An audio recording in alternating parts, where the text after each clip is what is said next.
ਵਾਹਿਗੁਰੂ ਜੀ ਕਾ ਖਾਲਸਾ ਵਾਹਿਗੁਰੂ ਜੀ ਕੀ ਫਤਿਹ। ਗੁਰੂ ਪਿਆਰੀ ਸਾਧ ਸੰਗਤ ਜੀ, ਉਹ ਚੱਲ ਰਹੀ ਆਨਲਾਈਨ ਜ਼ੂਮ ਕਲਾਸ ਵਿੱਚ ਪਾਵਨ ਪਵਿੱਤਰ ਬਾਣੀ ਜਪਜੀ ਸਾਹਿਬ ਦੀ ਵਿਚਾਰ ਆਪਾਂ ਸਾਂਝੀ ਕਰ ਰਹੇ ਹਾਂ। ਕੱਲ ਤੱਕ ਆਪਾਂ ਮੂਲ ਮੰਤਰ ਅਤੇ ਉਹਦੇ ਨਾਲ ਆਏ ਸ਼ਲੋਕ ਦੀ ਵਿਚਾਰ ਸਾਂਝੀ ਕੀਤੀ ਸੀ। ਆਓ ਅੱਜ ਪਹਿਲੀ ਪੌੜੀ, ਜਿੱਥੋਂ ਜਪਜੀ ਸਾਹਿਬ ਜੀ ਦੀ ਪਾਵਨ ਬਾਣੀ ਆਰੰਭ ਹੋ ਜਾਂਦੀ ਹੈ, ਪੌੜੀਆਂ ਦੇ ਮੁਤਾਬਿਕ 38 ਪੌੜੀਆਂ ਹਨ ਤੇ ਅੱਜ ਪਹਿਲੀ ਪੌੜੀ ਦੀ ਵਿਚਾਰ ਆਪਾਂ ਸਾਂਝੀ ਕਰਾਂਗੇ। ਸਭ ਤੋਂ ਪਹਿਲਾਂ ਅਸੀਂ ਪਹਿਲੀ ਪੌੜੀ ਦਾ ਪਾਠ ਸਰਵਣ ਕਰਾਂਗੇ। ਸੋਚੈ ਸੋਚ ਨਾ ਹੋਵਈ ਜੇ ਸੋਚੀ ਲੱਖ ਵਾਰ, ਚੁੱਪੈ ਚੁੱਪ ਨਾ ਹੋਵਈ ਜੇ ਲਾਏ ਰਹਾ ਲਿਵਤਾਰ। ਭੁੱਖਿਆਂ ਭੁੱਖ ਨਾ ਉਤਰੀ ਜੇ ਬੰਨਾ ਪੁਰੀਆਂ ਪਾਰ, ਸਹਿਸ ਸਿਆਣਪਾਂ ਲੱਖ ਹੋਏ ਤਾਂ ਇੱਕ ਨਾ ਚੱਲੈ ਨਾਲ। ਕਿਵ ਸਚਿਆਰਾ ਹੋਈ ਹੈ ਕਿਵ ਕੂੜੈ ਟੁੱਟੈ ਪਾਲ, ਹੁਕਮ ਰਜ਼ਾਈ ਚੱਲਣਾ ਨਾਨਕ ਲਿਖਿਆ ਨਾਲ। ਇੱਥੋਂ ਤੱਕ ਪਹਿਲੀ ਪੌੜੀ ਦਾ ਪਾਠ ਹੈ ਜੀ। ਪਹਿਲੀ ਪੌੜੀ ਦੇ ਵਿੱਚ ਹੀ ਗੁਰੂ ਸਾਹਿਬ ਨੇ ਗੁਰਮਤ ਦਾ ਜੋ ਸਿਧਾਂਤ ਹੈ ਉਹ ਸਪਸ਼ਟ ਕੀਤਾ ਹੈ। ਸਭ ਤੋਂ ਪਹਿਲਾਂ ਆਪਾਂ ਇਹਦੇ ਵਿੱਚ ਧਿਆਨ ਦੇਣ ਯੋਗ ਜੋ ਬਾਤ ਹੈ, ਇਸ ਪੌੜੀ ਦੇ ਵਿੱਚ ਸਾਨੂੰ ਸਾਡੀ ਮੰਜ਼ਿਲ ਤੋਂ ਜਾਣੂ ਕਰਵਾਇਆ ਗਿਆ। ਇਸ ਪੌੜੀ ਦੇ ਵਿੱਚ ਮਨੁੱਖਾ ਜੀਵਨ ਦਾ ਜੋ ਮਨੋਰਥ ਹੈ, ਉਸ ਬਾਬਤ ਗੁਰੂ ਸਾਹਿਬ ਸਾਨੂੰ ਸੋਝੀ ਦੇ ਰਹੇ ਨੇ। ਦੂਜੀ ਗੱਲ, ਗੁਰਬਾਣੀ ਨੇ, ਗੁਰੂ ਸਾਹਿਬ ਨੇ ਜਦੋਂ ਵੀ ਕੋਈ ਗੱਲ ਸਾਨੂੰ ਸਮਝਾਉਣੀ ਚਾਹੀਏ,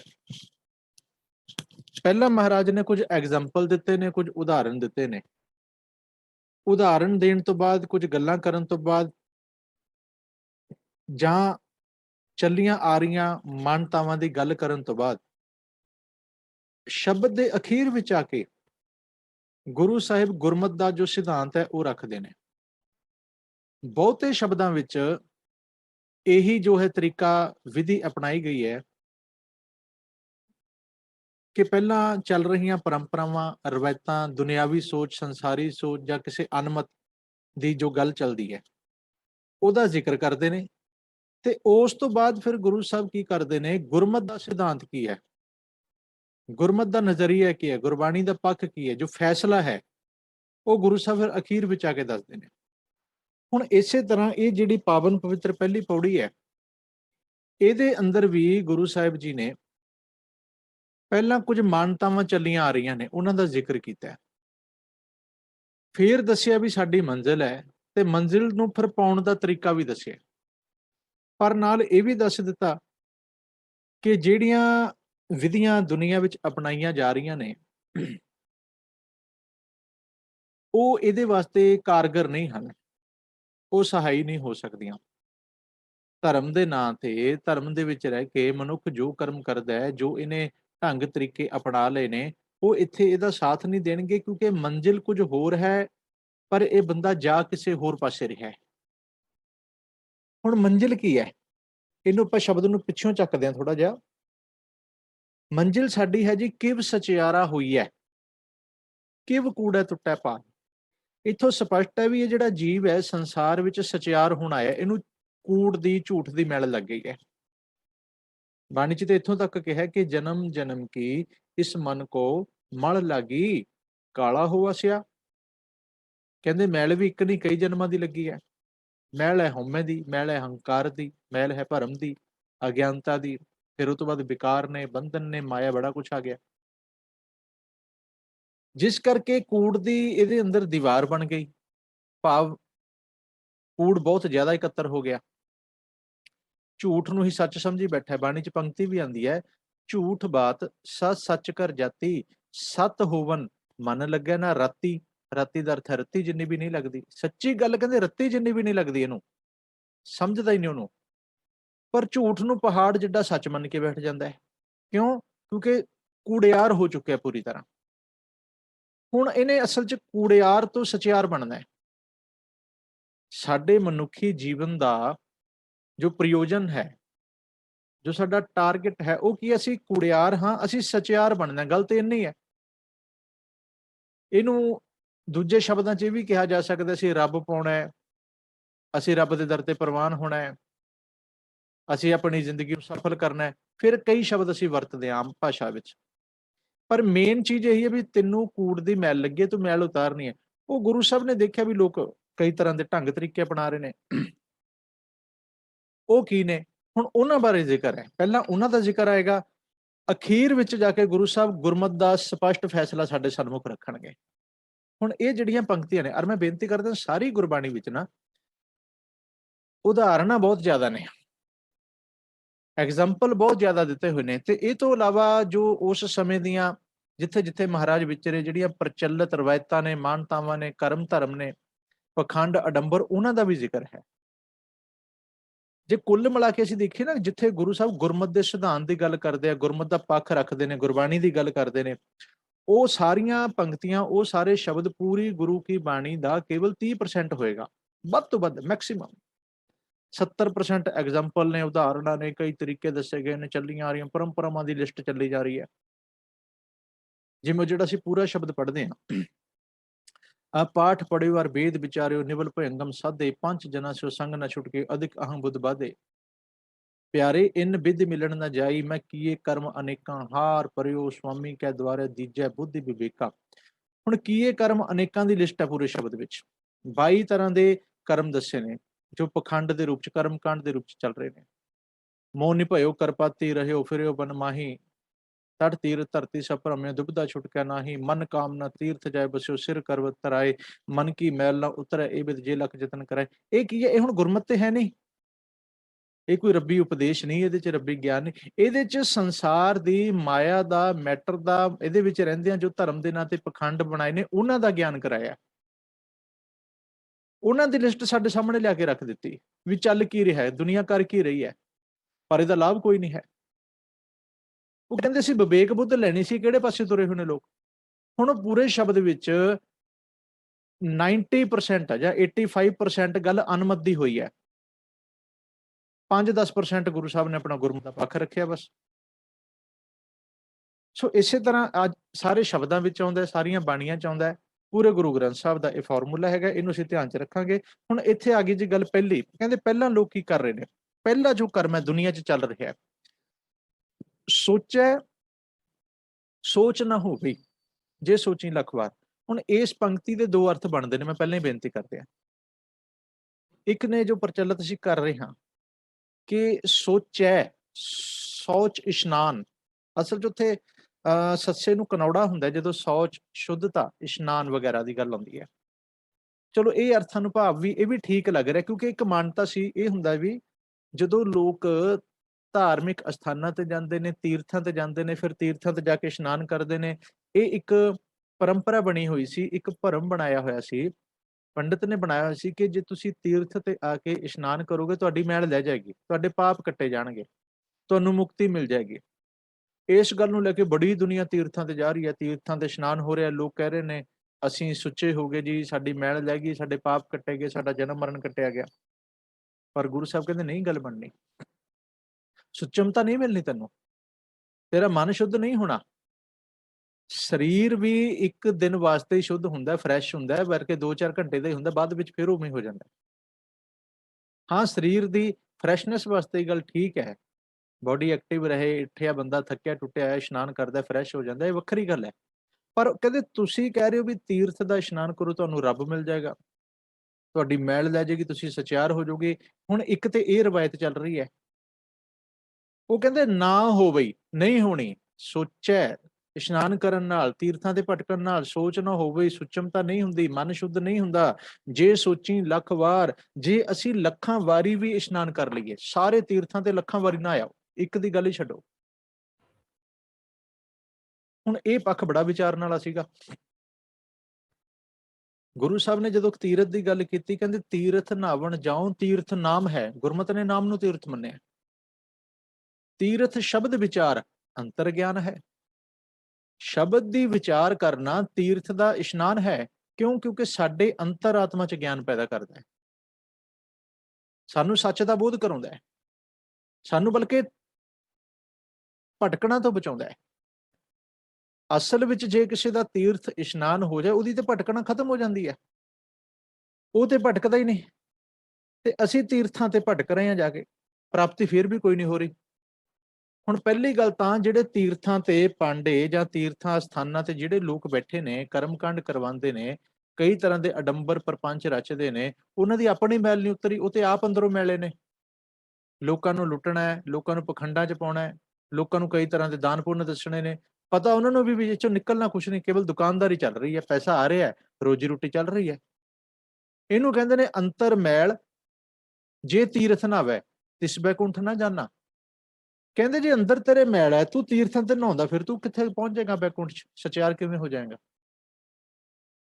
ਪਾਪ ਕਰੇ ਪੰਚਾਂ ਕੇ ਬਸਰੇ, ਤੀਰਥ ਨਹਾਏ ਕਹਿ ਸਭ ਉਤਰੇ। ਕਹਿੰਦੇ ਜੀਵ ਦੇਖੋ ਕਿੰਨਾ ਸਿਆਣਾ ਬਣਦਾ ਹੈ। ਪਹਿਲਾਂ ਤਾਂ 5 ਵਿਕਾਰਾਂ ਦੇ ਅਧੀਨ ਹੋ ਕੇ ਬੜੇ ਪਾਪ ਕਰਦਾ ਹੈ, ਮਾਇਆ 'ਚ ਗਲਤਾਨ ਰਹਿੰਦਾ ਹੈ, ਹੰਕਾਰੀ ਵਿਕਾਰੀ ਹੋ ਜਾਂਦਾ ਹੈ। ਫਿਰ ਕਹਿੰਦਾ ਜੀ ਤੀਰਥਾਂ ਨਹਾ ਲਾਂਗੇ, ਮੈਲ ਉਤਰੇ ਜਾਣੀ ਹੈ। ਤੀਰਥ ਨਹਾਏ ਕਹਿ ਸਭ ਉਤਰੇ। ਫਿਰ ਕਹਿੰਦੇ ਬਹੁਰ ਕੁਮਾਵੇ ਹੋਏ ਨਿਸੰਕ, ਪਰ ਜਮਪੁਰ ਬਾਂਧ ਖਰੇ ਕਲੰਕ। ਇਹ ਬੇਸ਼ਰਮ ਹੋ ਕੇ ਫਿਰ ਉਹੀ ਕਰਮ ਕਰਦਾ। ਕਿਉਂ? ਇਹਨੇ ਇਹ ਸੱਚ ਮੰਨ ਲਿਆ ਕਿ ਮੈਂ ਤੇ ਤੀਰਥ ਤੇ ਨਹਾ ਕੇ ਪਾਪ ਧੋ ਹੀ ਲੈਣੇ ਨੇ। ਉਹ ਕਹਿੰਦੇ ਜਮਾਂ ਦੀ ਪੁਰੀ 'ਚ ਬੰਨ ਕੇ ਲੈ ਜਾਣਾ, ਤੈਨੂੰ ਕਲੰਕਤ ਕਰਕੇ ਲੈ ਕੇ ਜਾਣਾ, ਦਾਗੀ ਹੋ ਕੇ ਜਾਏਗਾ ਜੇ ਇਹੀ ਕੁਝ ਕਰਦਾ ਹੈ। ਜੇ ਸੋਚੀ ਲੱਖ ਵਾਰ, ਲੱਖਾਂ ਵਾਰੀ ਵੀ ਭਟਕ ਲੋ, ਲੱਖਾਂ ਵਾਰੀ ਤੀਰਥ ਨਾ ਲੋ, ਪਰ ਤੁਹਾਡੇ ਅੰਦਰ ਦੀ ਮਲੀਨਤਾ ਨਹੀਂ ਜਾਣੀ। ਮਨ ਮੈਲੇ ਸਭ ਕਿਛ ਮੈਲਾ, ਤਨ ਧੋਤੇ ਮਨ ਹੱਛਾ ਨਾ ਹੋਏ। ਤਨ ਦੇ ਧੋਣ ਨਾਲ, ਤਨ ਦੇ ਇਸ਼ਨਾਨ ਨਾਲ ਮਨ ਨੂੰ ਫਰਕ ਨਹੀਂ ਪੈਣਾ ਕੋਈ। ਮਨ ਉੱਥੇ ਹੀ ਖੜਾ ਸਾਡਾ। ਗੁਰਮਤ ਗੱਲ ਕਰਦੀ ਵੀ ਤੁਸੀਂ ਉਹ ਕਰਮ ਕਰਨਾ ਜਿਹਦੇ ਨਾਲ ਤੁਹਾਡਾ ਮਨ ਬਦਲੇ। ਉਹ ਕਰਮ ਹਰ ਮੁਬਾਰਕ ਹੈ ਜਿਹਦੇ ਨਾਲ ਸਾਡੇ ਮਨ ਦੀ ਮੈਲ ਲੈ ਰਹੀ ਹੈ, ਸਾਡਾ ਭਰਮ ਦੂਰ ਹੋ ਰਿਹਾ, ਕਿਵੇਂ ਵੀ ਹੋ ਰਿਹਾ ਮੁਬਾਰਕ ਹੈ। ਜਿਹੜੇ ਕਰਮ ਨਾਲ ਮਨ ਨੂੰ ਭਰਮ ਲੱਗ ਰਿਹਾ ਹੈ, ਮਨ ਨੂੰ ਮੈਲ ਲੱਗ ਰਹੀ ਹੈ, ਉਹ ਹਰ ਕਰਮ ਮਾੜਾ ਹੈ। ਜਿਹਦੇ ਨਾਲ ਮਨ ਦੀ ਮੈਲ ਲੈ ਰਹੀ ਹੈ, ਹਰ ਕਰਮ ਚੰਗਾ ਹੈ। ਗੱਲ ਤੇ ਇੰਨੀ ਹੈ। ਹੁਣ ਇਹ ਸੀ ਉਹ ਪਹਿਲਾ ਇੱਕ ਵ੍ਰਿਤਾਂਤ ਜਿਹੜਾ ਸਾਡੇ ਹਿੰਦੁਸਤਾਨੀ ਸਮਾਜ ਵਿੱਚ ਚੱਲ ਰਿਹਾ ਸੀ। ਤੇ ਇਹਦਾ ਦੂਸਰਾ ਜਿਹੜਾ ਇੱਕ ਅਰਥ ਆ ਰਿਹਾ ਨਵਾਂ, ਉਹ ਹੈਗਾ ਵੀ ਸੋਚਿਆ ਸੋਚ ਨਾ ਹੋਵੇ ਜੇ ਸੋਚੀ ਲਖਵਾਰ। ਵੀ ਜੇ ਬੰਦਾ ਇਹ ਸੋਚਦਾ ਵੀ ਮੈਂ ਸੋਚ ਕੇ ਕੁਝ ਸੋਚ ਲਾਂ, ਕੋਈ ਉਪਾਅ ਕਰ ਲਾਂ, ਕੋਈ ਯਤਨ ਕਰ ਲਾਂ, ਸ਼ਾਇਦ ਮੇਰੀ ਕੋਈ ਗੱਲ ਬਣ ਜੇ। ਕਿਉਂਕਿ ਅਸਲ ਵਿੱਚ ਪਰਮੇਸ਼ਰ ਨੂੰ ਕੁਝ ਲੋਕ ਸੋਚਣ ਦੇ ਸਨ, ਧਿਆਨ ਲਾ ਕੇ ਬੈਠਣਾ ਨਾ, ਸੋਚਣ ਦੀ ਪ੍ਰਕਿਰਿਆ। ਸੋਚ ਜਿਹੜੀ ਹੁੰਦੀ, ਹੁਣ ਮਨ ਅਸਲ 'ਚ ਮਨ ਹਮੇਸ਼ਾ ਸੋਚਦਾ। ਇੱਕ ਧਿਆਨ ਰੱਖਿਓ, ਮਨ ਹਮੇਸ਼ਾ ਸਾਡਾ ਕੁਛ ਨਾ ਕੁਛ ਸੋਚਦਾ ਹੈ, ਜਾਂ ਮਨ ਕਰਕੇ ਆਪਾਂ ਹਮੇਸ਼ਾ ਕਿਸੇ ਨਾ ਕਿਸੇ ਸੋਚ ਵਿੱਚ ਹੀ ਹੁੰਦੇ ਹਾਂ। ਗੁਰੂ ਸਾਹਿਬ ਕਹਿੰਦੇ ਤੂੰ ਭਾਵੇਂ ਲੱਖਾਂ ਗੱਲਾਂ ਸੋਚ ਲੈ, ਲੱਖਾਂ ਤਰੀਕੇ ਸੋਚ ਲੈ, ਲੱਖਾਂ ਵਾਰੀ ਸੋਚ ਲੈ, ਪਰ ਸੋਚਣ ਨਾਲ ਕੁਛ ਨਹੀਂ ਹੋਣਾ। ਸੋਚਣ ਨਾਲ ਸੱਚ ਨਹੀਂ ਮਿਲਦਾ, ਸੋਚਣ ਨਾਲ ਸਚਿਆਰ ਨਹੀਂ ਬਣਿਆ ਜਾਂਦਾ। ਕਬੀਰ ਜੀ ਨੇ ਇੱਕ ਗੱਲ ਕਹੀ ਹੈ, ਕਹਿੰਦੇ ਕਿਆ ਤੂੰ ਸੋਚੈ, ਕਿਆ ਤੂੰ ਚਿਤਵੈ, ਕਿਆ ਤੂੰ ਕਰੈ ਉਪਾਏ, ਤਾਕੂ ਕੋ ਪਰਵਾਹ ਕਹੂੰ ਕਿ ਜਿਹ ਗੋਪਾਲ ਸਹਾਏ। ਜਿਹਨੂੰ ਗੋਪਾਲ ਸਹਾਈ ਜਿਹਦਾ ਹੋ ਜਾਏ, ਉਹਨੂੰ ਤੇ ਪਰਵਾਹ ਹੀ ਨਹੀਂ ਹੁੰਦੀ, ਉਹ ਤੇ ਸੋਚਾਂ 'ਚ ਪੈਂਦਾ ਹੀ ਨਹੀਂ। ਹੁਣ ਸੋਚਦਾ ਉਹ ਬੰਦਾ ਜਿਹਨੂੰ ਆਪਣਾ ਫਿਕਰ ਹੈ ਵੀ ਹਾਂ ਹੋਰ ਕੋਈ ਹੈ ਨਹੀਂ, ਮੈਂ ਹੀ ਆ, ਮੈਂ ਹੀ ਕਰਨਾ। ਪਰ ਜਿਹਨੂੰ ਇਹ ਪਤਾ ਲੱਗ ਗਿਆ ਵੀ ਮੇਰੇ ਤੋਂ ਵੱਡਾ ਵੀ ਕੋਈ ਹੈ, ਮੇਰਾ ਮਾਲਕ ਵੀ ਕੋਈ ਹੈ, ਮੇਰਾ ਸੰਸਾਰ 'ਚ ਭੇਜਣ ਵਾਲਾ ਹੈ, ਮੇਰਾ ਕੋਈ ਜਨਮਦਾਤਾ ਹੈ, ਜਿਹੜਾ ਮੇਰਾ ਨਹੀਂ ਸਾਰਿਆਂ ਦਾ ਹੀ ਹੈ, ਜਿਹਨੂੰ ਅਸੀਂ ਤੂੰ ਮੇਰਾ ਪਿਤਾ ਤੂੰ ਹੈ ਮੇਰਾ ਮਾਤਾ ਕਹਿੰਦੇ ਆ, ਜਿਹਨੂੰ ਹਰਜੀ ਮਾਤਾ ਹਰਜੀ ਪਿਤਾ ਹਰਜੀ ਪ੍ਰਤਪਾਲਕ ਕਹਿੰਦੇ ਆ, ਉਹ ਵੀ ਤੇ ਹੈ, ਉਹਦੀ ਵੀ ਤੇ ਕੋਈ ਜ਼ਿੰਮੇਵਾਰੀ, ਉਹ ਵੀ ਤੇ ਕੁਝ ਕਰ ਰਿਹਾ। ਜਦੋਂ ਉਹਦੇ ਤੇ ਭਰੋਸਾ ਬਣਦਾ, ਕਹਿੰਦੇ ਇਹਦੀ ਸੋਚ ਖਤਮ ਹੋ ਜਾਂਦੀ ਹੈ, ਇਹ ਸੋਚਣਾ ਛੱਡ ਦਿੰਦਾ। ਇਹ ਫਿਰ ਕੀ ਕਰਦਾ, ਹੁਕਮ 'ਚ ਚੱਲਣਾ ਸ਼ੁਰੂ ਕਰਦਾ। ਇਹ ਵੀਕੇ ਦਾ ਅਰਥ ਹੈ ਜਿਹੜਾ ਉਹ ਕੀਤਾ ਜਾ ਰਿਹਾ, ਤੇ ਸਾਨੂੰ ਇਹਨੂੰ ਵੀ ਧਿਆਨ 'ਚ ਰੱਖ ਕੇ ਆਪਾਂ ਚੱਲਾਂਗੇ। ਤੋਂ ਕਹਿਣ ਤੋਂ ਭਾਵ ਹੁਣ ਦੋ ਚੀਜ਼ਾਂ ਆ ਗਈਆਂ, ਆਪਾਂ ਦੋਨੇ ਮੰਨ ਲੈਣਾ ਵੀ ਚਲੋ ਇੱਕ ਲੋਕ ਸਮਾਧੀਆਂ ਲਾ ਕੇ ਬੈਠੇ ਨੇ, ਸੋਚੀ ਜਾ ਰਹੇ ਨੇ, ਇੱਕ ਲੋਕ ਉਹ ਨੇ ਜਿਹੜੇ ਤੀਰਥਾਂ ਤੇ ਇਸ਼ਨਾਨ ਕਰਦੇ ਜਾ ਰਹੇ ਨੇ। ਸੋਚ ਕਰੈ ਦਿਨ ਅਰ ਰਾਤ, ਮਨ ਕੀ ਮੈਲ ਨਾ ਤਨ ਤੇ ਜਾਤ। ਇਹ ਵੀ ਪੰਕਤੀ ਸਾਡੇ ਕੋਲ ਆਉਂਦੀ ਹੈ ਸੁਖਮਨੀ ਸਾਹਿਬ ਦੇ ਵਿੱਚ। ਦਿਨ ਰਾਤ ਕਹਿੰਦੇ ਨਹਾਉਣ ਲੱਗਿਆ, ਤੀਰਥਾਂ ਤੇ ਭਟਕ ਰਿਹਾ, ਮਨ ਨੂੰ ਤਨ ਨੂੰ ਧੋਈ ਜਾ ਰਿਹਾ, ਪਰ ਮਨ ਕੀ ਮੈਲ ਨਾ ਤਨ ਤੇ ਜਾਤ। ਮਨ ਦੀ ਮੈਲ ਤਨ ਤੇ ਧੋਣ ਨਾਲ ਦੂਰ ਨਹੀਂ ਹੁੰਦੀ, ਦੂਰ ਨਹੀਂ ਜਾਂਦੀ। ਜੇ ਇਹ ਦੋ ਅਰਥ ਵੀ ਲੈ ਲਈਏ ਤਾਂ ਵੀ ਠੀਕ ਹੈ, ਬਟ ਇਹ ਦੋ ਤਰੀਕੇ ਹੀ ਤੈਨੂੰ ਸਚਿਆਰ ਬਣਾਉਣ ਵਿੱਚ ਸਹਾਇਕ ਸਿੱਧ ਨਹੀਂ ਹੋ ਸਕਦੇ। ਅੱਗੇ ਆ ਗਿਆ ਜੀ, ਕਹਿੰਦੇ ਚੁੱਪੈ ਚੁੱਪ ਨਾ ਹੋਵਈ, ਜੇ ਲਾਏ ਰਹਾ ਲਿਵਤਾਰ, ਹੁਣ ਇੱਕ ਤਰੀਕਾ ਸੀ ਮੋਨੀਆਂ ਦਾ। ਉਹ ਜਿਹੜੇ ਲੋਕ ਕਹਿੰਦੇ ਸੀ ਮੌਨ ਧਾਰਿਆ, ਜੇ ਅਸੀਂ ਕੁਛ ਬੋਲਣਾ ਨਹੀਂ, ਅਸੀਂ ਬੜੀ ਲੰਮੀ ਤਾੜੀ ਲਾ ਲਈ ਹੈ, ਸਮਾਧੀ ਲਾ ਲਈ ਹੈ, ਅਸੀਂ ਚੁੱਪ ਬੈਠੇ ਰਹਿਣਾ, ਮੌਨ ਧਾਰ ਲਿਆ। ਲੋਕ ਚਲੀਹੇ ਕੱਟਿਆ ਕਰਦੇ ਸਨ ਪੁਰਾਣੇ ਸਮਿਆਂ 'ਚ। 40 ਦਿਨ ਇੱਕ ਜਗ੍ਹਾ ਤੇ ਚੌਕੜੀ ਮਾਰ ਕੇ ਬੈਠ ਜਾਣਾ ਹੈ, ਨਾ ਬੋਲਣਾ ਹੈ, ਨਾ ਕਿਸੇ ਨਾਲ ਗੱਲ ਕਰਨੀ ਹੈ, ਨਾ ਕੁਝ ਦੇਖਣਾ ਹੈ, ਈਵਨ ਨਾ ਕੁਝ ਖਾਣਾ ਹੈ, ਨਾ ਪੀਣਾ ਹੈ। ਪਾਣੀ ਵਗੈਰਾ ਚਲੋ ਪੀਂਦੇ ਹੋਣਗੇ। ਚੁੱਪ ਕਰ ਗਏ। ਮਹਾਰਾਜ ਜੀ ਕਹਿੰਦੇ ਚੁੱਪ ਹੈ, ਚੁੱਪ ਹੋਣ ਨਾਲ ਚੁੱਪ ਨਾ ਹੋ ਬਈ, ਮਨ ਕਦੀ ਵੀ ਚੁੱਪ ਨਹੀਂ ਹੁੰਦਾ। ਜੇ ਲਾਏ ਰਹਾ ਲਿਵਤਾਰ, ਭਾਵੇਂ ਤੂੰ ਲਗਾਤਾਰ ਇੱਕ ਟੱਕ ਲੰਮੀ ਸਮਾਧੀ ਲਾ ਕੇ ਬੈਠ ਜਾ।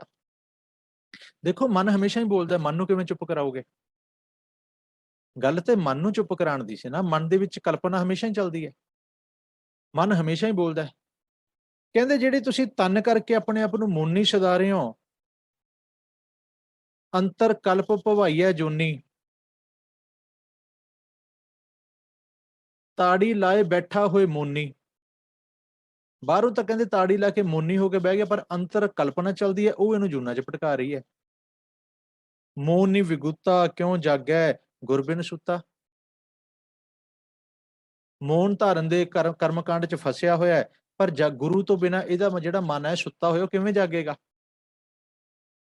ਮਨ ਚੁੱਪ ਕਰਾਉਣਾ ਹੈ, ਕਹਿੰਦੇ ਮਨ ਕਰਾ ਮਨ ਨਹੀਂ ਹੁੰਦਾ। ਉਹ ਕਹਿੰਦੇ ਸੀ ਸਮਾਧੀ ਲਾਈ, ਅਸੀਂ ਮੌਨ ਧਾਰਿਆ। ਮੌਨ ਜ਼ੁਬਾਨ ਦਾ ਹੈ, ਮਨ ਦਾ ਮੌਨ ਨਹੀਂ ਹੈ। ਕਹਾਣੀ ਤੇ ਮਨ ਦੀ ਵਿਗੜੀ ਹੈ। ਮਨ ਮੈਲ ਨੂੰ ਲੱਗੀ ਹੈ, ਜੀਭ ਨੂੰ ਥੋੜੀ ਲੱਗੀ ਹੈ, ਨਾ ਸਰੀਰ ਨੂੰ ਲੱਗੀ ਹੈ। ਸਰੀਰ ਵਾਲੀ ਮੈਲ ਤੇ ਪਾਣੀ ਨਾਲ ਲਈ ਜਾਣੀ ਹੈ, ਮਨ ਦੀ ਮੈਲ ਕਿਵੇਂ ਲਏਗੀ? ਮਨ ਕਿਵੇਂ ਚੁੱਪ ਕਰੇਗਾ? ਮਨ ਕਿਵੇਂ ਸਵੱਛ ਹੋਏਗਾ? ਮਨ ਕਿਵੇਂ ਪਵਿੱਤਰ ਹੋਏਗਾ? ਗੱਲ ਉਹਦੀ ਚੱਲਦੀ ਹੈ। ਕਹਿੰਦੇ ਹੁਣ ਪਰ ਦੁਨੀਆ ਵਿੱਚ ਇੱਕ ਪ੍ਰਚਲਿਤ ਕਰ ਦਿੱਤਾ ਵੀ ਹਾਂਜੀ ਜਿਹੜੇ ਮੌਨ ਧਾਰਨ ਕਰਦੇ ਨੇ ਉਹ ਕੁਝ ਵਿਸ਼ੇਸ਼ ਹੁੰਦੇ ਨੇ, ਮੌਨੀਆਂ ਨੂੰ ਰੱਬ ਮਿਲ ਜਾਂਦਾ ਹੈ। ਪਰ ਮਹਾਰਾਜ ਕਹਿੰਦੇ ਨਹੀਂ, ਵੀ ਜੇ ਕੇਵਲ ਮੂੰਹ ਦੇ ਚੁੱਪ ਕਰਨ ਨਾਲ ਜਾਂ ਬੋਲਣਾ ਬੰਦ ਕਰਨ ਨਾਲ ਮਨ ਚੁੱਪ ਕਰ ਜਾਏ, ਇਹ ਤਾਂ ਵੈਸੇ ਹੋ ਹੀ ਨਹੀਂ ਸਕਦਾ। ਪਰ ਅਸੀਂ ਦੇਖਦੇ ਹਾਂ ਦਰਖਤ ਤੇ ਫਿਰ ਬੋਲਦੇ ਹੀ ਨਹੀਂ। ਦਰਖਤ ਨੂੰ ਇੱਕ ਜਿਉਂਦਾ ਜਾਗਦਾ ਜੀਵ ਮੰਨਿਆ ਜਾਂਦਾ ਹੈ, ਉਹਦੇ ਕੋਲ ਤਾਂ ਵਿਚਾਰੇ ਕੋਲ ਜ਼ੁਬਾਨ ਹੀ ਨਹੀਂ ਹੈਗੀ। ਫਿਰ ਇਹ ਤੋਂ ਇਲਾਵਾ ਕਈ ਬੱਚੇ ਗੂੰਗੇ ਪੈਦਾ ਹੁੰਦੇ ਨੇ, ਕਈਆਂ ਦੀ ਵੈਸੇ ਜ਼ੁਬਾਨ ਚਲੀ ਜਾਂਦੀ ਹੈ, ਉਹ ਵੀ ਮੌਨ ਹੀ ਧਾਰਨ ਲੈਂਦੇ ਨੇ। ਫਿਰ ਤੇ ਉਹਨਾਂ ਨੂੰ ਰੱਬ ਮਿਲ ਜਾਣਾ ਚਾਹੀਦਾ ਸੀ, ਉਹ ਸਚਿਆਰ ਹੋ ਜਾਣੇ ਚਾਹੀਦੇ ਸੀ, ਉਹਨਾਂ ਦਾ ਜਨਮ ਮਰਨ ਕੱਟਿਆ ਜਾਣਾ ਚਾਹੀਦਾ ਸੀ, ਪਰ ਉੱਥੇ ਵੀ ਪੋਸੀਬਲ ਨਹੀਂ ਹੋਇਆ। ਕਿਉਂ? ਕਿਉਂਕਿ ਇਹ ਤਰੀਕਾ ਸਹੀ ਨਹੀਂ ਹੈ, ਇਹ ਵਿਧੀ ਨਹੀਂ ਸੀ। ਇਹ ਵੀ ਗੁਰੂ ਸਾਹਿਬ ਨੇ ਜਿਹੜਾ ਉਹਨਾਂ ਦਾ ਜੁਗਤੀ ਸੀ ਜਾਂ ਤਰੀਕਾ ਸੀ, ਇਹ ਰੱਦ ਕਰ ਦਿੱਤਾ ਗਿਆ। ਹੁਣ ਤੀਜੀ ਕੀ ਹੈ? ਕਹਿੰਦੇ ਭੁੱਖਿਆਂ ਭੁੱਖ ਨਾ ਉਤਰੀ, ਜੇ ਬੰਨਾ ਪੁਰੀਆਂ ਭਾਰ, ਜੇ ਬੰਨਾ ਪੁਰੀਆਂ ਭਾਰ, ਇਹਨੂੰ ਬੰਨਾ ਪੜਾਂਗੇ, ਬੰਨਾ ਬੰਨ ਲਵਾਂ ਜਾਂ ਬੰਨ ਲਏ, ਇਹਨੂੰ ਬੰਨਾ ਨਹੀਂ ਪੜਨਾ। ਬੰਨਾ ਹੁੰਦਾ ਹੈ ਬੰਨ ਮਾਰਨਾ ਜਾਂ ਸਹਾਰਾ, ਆਸਰਾ। ਬੰਨਾ ਹੁੰਦਾ ਬੰਨਣਾ, ਬੰਨ ਲੈਣਾ, ਕਿਸੇ ਚੀਜ਼ ਨੂੰ ਸੰਗਲ ਪਾ ਕੇ ਬੰਨ ਲੈਣਾ, ਰੱਸਾ ਪਾ ਕੇ ਬੰਨ ਲੈਣਾ। ਕਹਿੰਦੇ ਹੁਣ ਕੁਝ ਭੁੱਖੇ ਨੇ, ਮਾਏ ਦੀ ਭੁੱਖ ਵਾਲੇ।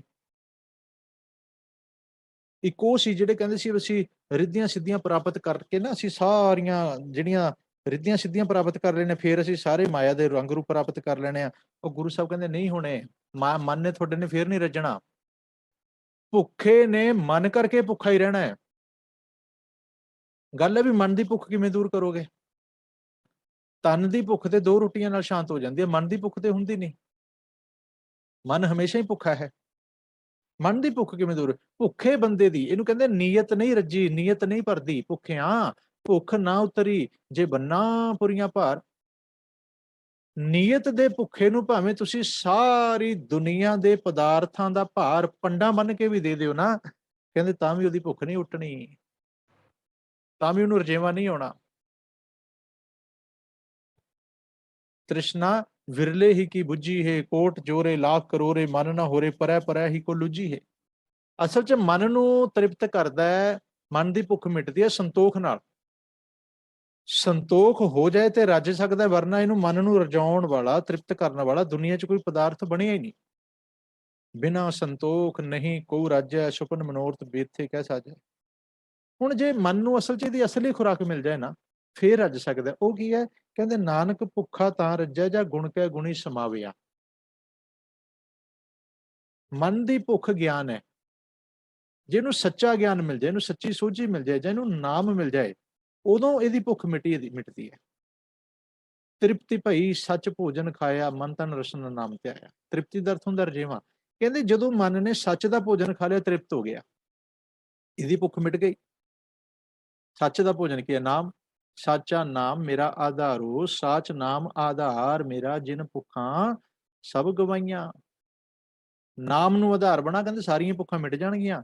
ਵਰਨਾ ਨਹੀਂ ਮਿਟਣੀ, ਪਦਾਰਥਾਂ ਨਾਲ ਨਹੀਂ ਮਿਟਦੀ। ਨਾ ਇਹ ਭੁੱਖ ਕਿਸੇ ਦੀ 1000 ਨਾਲ ਮਿਟੀ ਹੈ, ਨਾ ਲੱਖ ਨਾਲ, ਨਾ ਕਰੋੜ ਨਾਲ, ਨਾ ਅਰਬ ਨਾਲ, ਨਾ ਖਰਬ ਨਾਲ, ਇਹ ਮਿਟਣੀ ਨਹੀਂ। ਲੋਕਾਂ ਨੇ ਸਾਰੀ ਦੁਨੀਆ 'ਚ ਘਰ ਬਣਾ ਲਏ, ਹਲੇ ਵੀ ਭੁੱਖੇ ਨੇ, ਕਹਿੰਦੇ ਨਹੀਂ ਹੋਰ ਬਣਨੇ ਚਾਹੀਦੇ ਨੇ। ਮਤਲਬ ਮਨ ਦੇ ਅੰਦਰ ਹੋਰ ਦੀ ਇੱਛਾ ਰਹਿਣੀ ਹੈ, ਇਹ ਮਾਇਆ ਦੇ ਵਿੱਚ ਰਹੇਗਾ ਤੇ ਇਹ ਚੀਜ਼ ਨੂੰ ਤੰਗ ਕਰੇਗੀ। ਭੁੱਖਿਆਂ ਭੁੱਖ ਨਾ ਉਤਰੀ ਜੇ ਬੰਨਾ ਪੁਰੀਆਂ ਭਾਰ, ਸਹਿਸ ਸਿਆਣਪਾਂ ਲੱਖ ਹੋਏ ਤਾਂ ਇੱਕ ਨਾ ਚੱਲੈ ਨਾਲ। ਫਿਰ ਕਹਿੰਦੇ ਕੁਝ ਲੋਕ ਬੜੇ ਸਿਆਣੇ ਬਣਦੇ ਸੀ ਆਪਣੇ ਆਪ ਨੂੰ, ਬੜੀ ਸਿਆਣਪ ਹੈ ਜੀ, ਬੜਾ ਸਾਨੂੰ ਗਿਆਨ ਹੋ ਗਿਆ, ਬੜਾ ਅਸੀਂ ਧਰਮੀ ਹੋ ਗਏ, ਹਨਾ, ਬੜੀਆਂ ਅਸੀਂ ਸਮਾਧੀ ਲਾਈਆਂ, ਬੜਾ ਸਾਡਾ ਐਕਸਪੀਰੀਅੰਸ ਹੈ। ਜਿਵੇਂ ਉਹ ਕਹਿੰਦਾ ਸੀ, ਪੜ ਪੜ ਗੱਡੀ ਲੱਦੀਆਂ, ਪੜ ਪੜ ਭਰੀਆਂ ਸਾਥ, ਪੜ ਪੜ ਬੀੜੀ ਪਾਈ ਹੈ, ਪੜ ਪੜ ਗੱਡੀਆਂ ਖਾਤ, ਦੁਨੀਆ ਦੇ ਟੌਪ ਦੇ ਵਿਦਵਾਨ ਕਹਾਉਂਦੇ ਸੀ। ਗੁਰੂ ਸਾਹਿਬ ਕਹਿੰਦੇ ਤੂੰ ਇੱਕ ਛੱਡ, ਹਜ਼ਾਰਾਂ ਸਿਆਣਪਾਂ ਆ ਜਾਣਾ, ਲੱਖ ਹੋਏ ਲੱਖਾਂ ਹੋ ਜਾਣ, ਤਾਂ ਇੱਕ ਨਾ ਚੱਲੈ ਨਾਲ। ਤੇਰੇ ਨਾਲ ਨਿਭਣ ਵਾਲੀ ਇੱਕ ਵੀ ਨਹੀਂ, ਤੇਰੀ ਮੈਲ ਕੱਟਣ ਵਾਲੀ ਇੱਕ ਵੀ ਨਹੀਂ, ਤੇਰਾ ਭਰਮ ਦੂਰ ਕਰਨ ਵਾਲੀ ਸਿਆਣਪ ਇੱਕ ਵੀ ਨਹੀਂ। ਅਸਲ 'ਚ ਮਾਇਆ ਦੀ ਸਿਆਣਪ ਵੀ ਧਰਮ ਵਿੱਚ ਨਹੀਂ ਚੱਲਦੀ। ਕਹਿਣ ਦਾ ਭਾਵ ਇਹ ਹੈ, ਕਹਿੰਦੇ ਧਰਮ ਦੇ ਵਿੱਚ ਮਾਇਆਵੀ ਸਿਆਣਪ ਨੂੰ ਨਾ ਲੈ ਕੇ ਆ ਜਿਓ, ਦਿਮਾਗੀ ਚਤਰਾਈ ਚਲਾਕੀ ਨਾ ਲੈ ਕੇ ਆਇਓ ਇੱਥੇ। ਇਹ ਮਨ ਚੰਚਲਾ ਚਤਰਾਈ ਕਿਨੇ ਨਾ ਪਾਇਆ, ਚਤੁਰਾਈ ਨਾ ਪਾਇਆ ਕਿਨੈ ਤੂੰ ਸੁਣ ਮਨ ਮੇਰਿਆ, ਇਹ ਮਾਇਆ ਮੋਹਣੀ ਜਿਨੇਤ ਭਰਮ ਭੁਲਾਇਆ। ਮਾਇਆ ਤਾਂ ਮੋਹਣੀ ਤੇ ਨਾ ਕੀਤੀ, ਜਿਨ ਠਗੋਲੀ ਪਾਈਆ, ਕਹਿ ਨਾਨਕ ਮਨ ਚੰਚਲ ਚਤੁਰਾਈ ਕਿਨੈ ਨਾ ਪਾਇਆ। ਸੰਸਾਰ ਦੀ ਚਲਾਕੀ ਸਿਆਣਪ ਚਤੁਰਾਈ ਸਾਨੂੰ ਛੱਡਣੀ ਪੈਣੀ ਹੈ। ਜਦੋਂ ਅਸੀਂ ਸੱਚ ਨਾਲ ਜੁੜ ਕੇ ਸਿਆਣੇ ਬਣਦੇ ਹਾਂ, ਇੱਕ ਤਾਂ ਉਹ ਸਿਆਣਪ ਹੈ, ਉਹ ਪੋਜ਼ਿਟਿਵ ਹੈ। ਜਦੋਂ ਅਸੀਂ ਮਾਇਆ ਨਾਲ ਜੁੜ ਕੇ, ਸੰਸਾਰ ਨਾਲ ਜੁੜ ਕੇ ਸਿਆਣੇ ਬਣਦੇ ਹਾਂ, ਇਹ ਨੈਗੇਟਿਵ ਹੈ।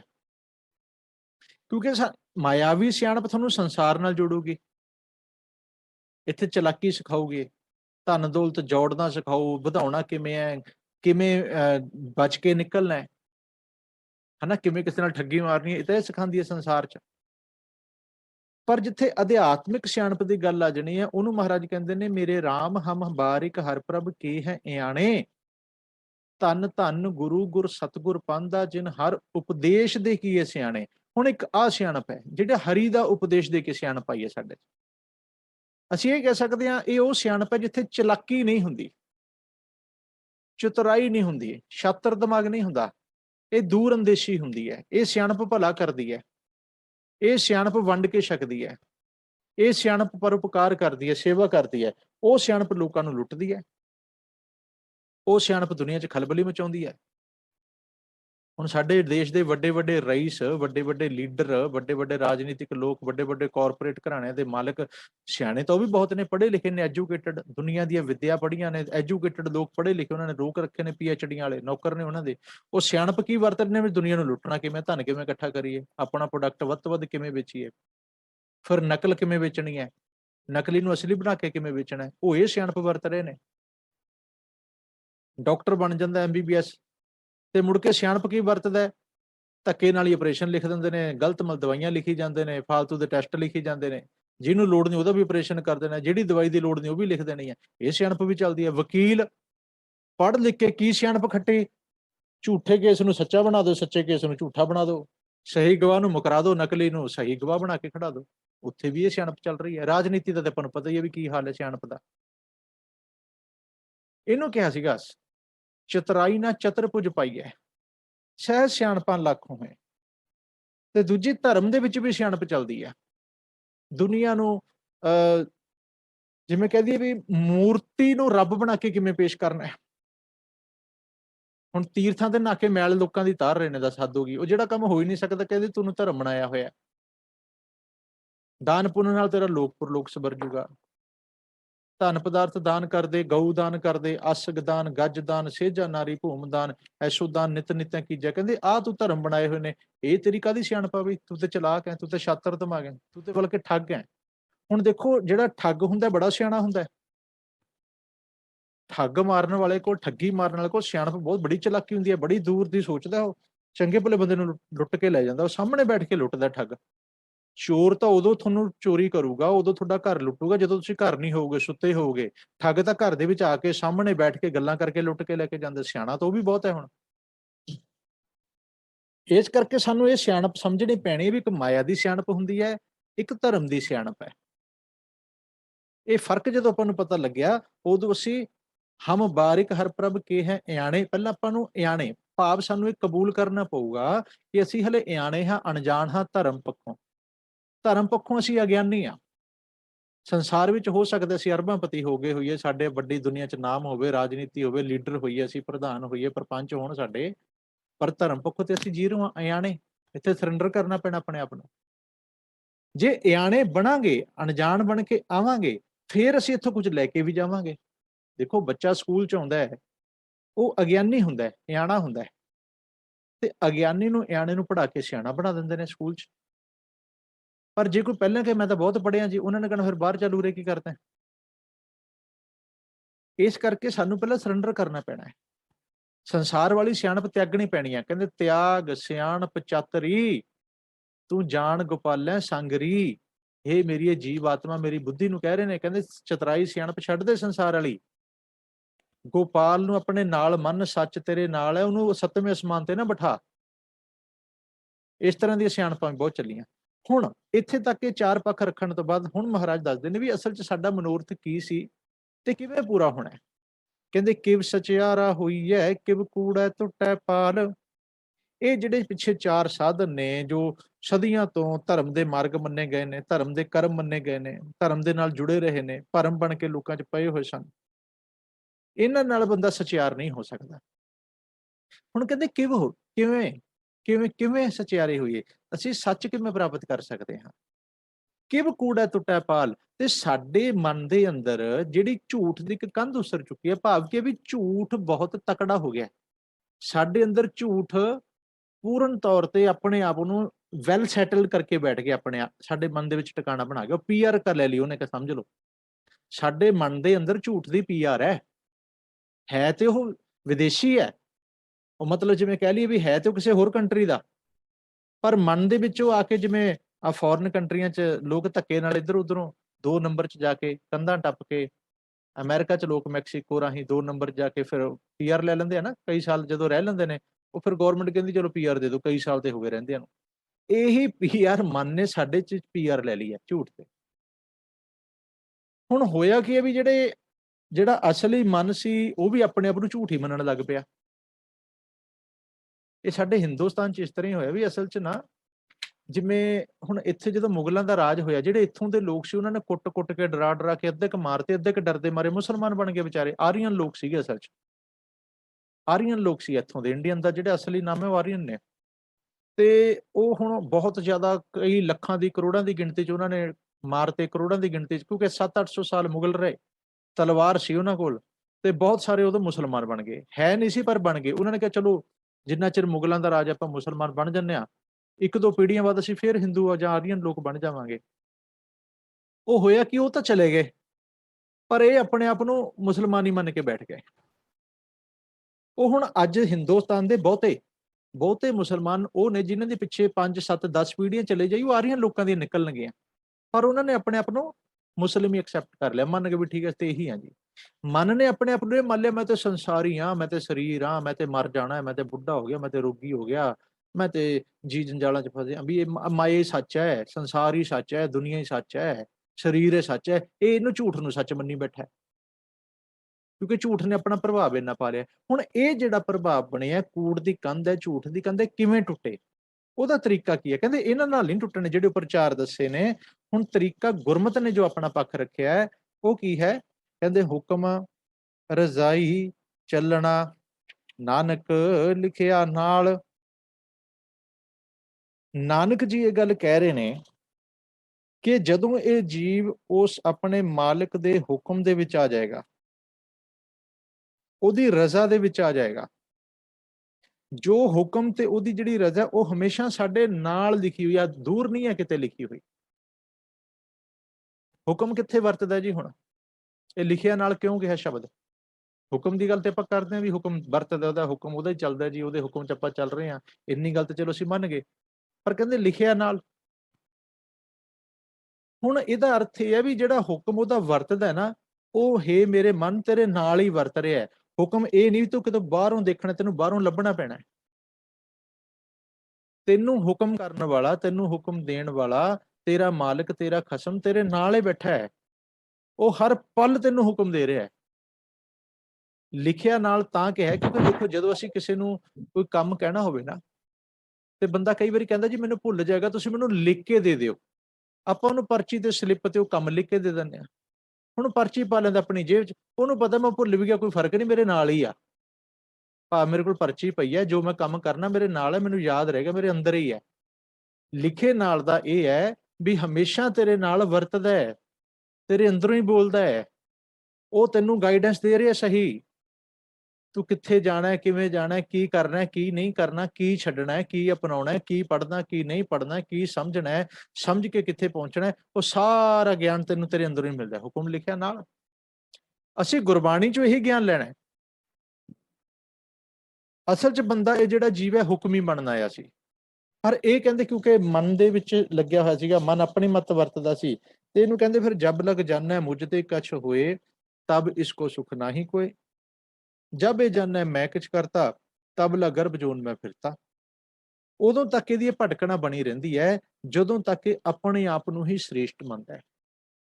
ਭਾਵ ਆਪਣੇ ਮਾਲਿਕ ਦੇ ਹੁਕਮ ਨੂੰ ਨਹੀਂ ਬੁੱਝਦਾ। ਜਬ ਲਗ ਹੁਕਮ ਨਾ ਬੂਝਤਾ, ਤਬ ਹੀ ਲੋ ਦੁਖੀਆ, ਗੁਰਮਿਲ ਹੁਕਮ ਪਛਾਣਿਆ, ਤਬ ਹੀ ਤੇ ਸੁਖੀਆ।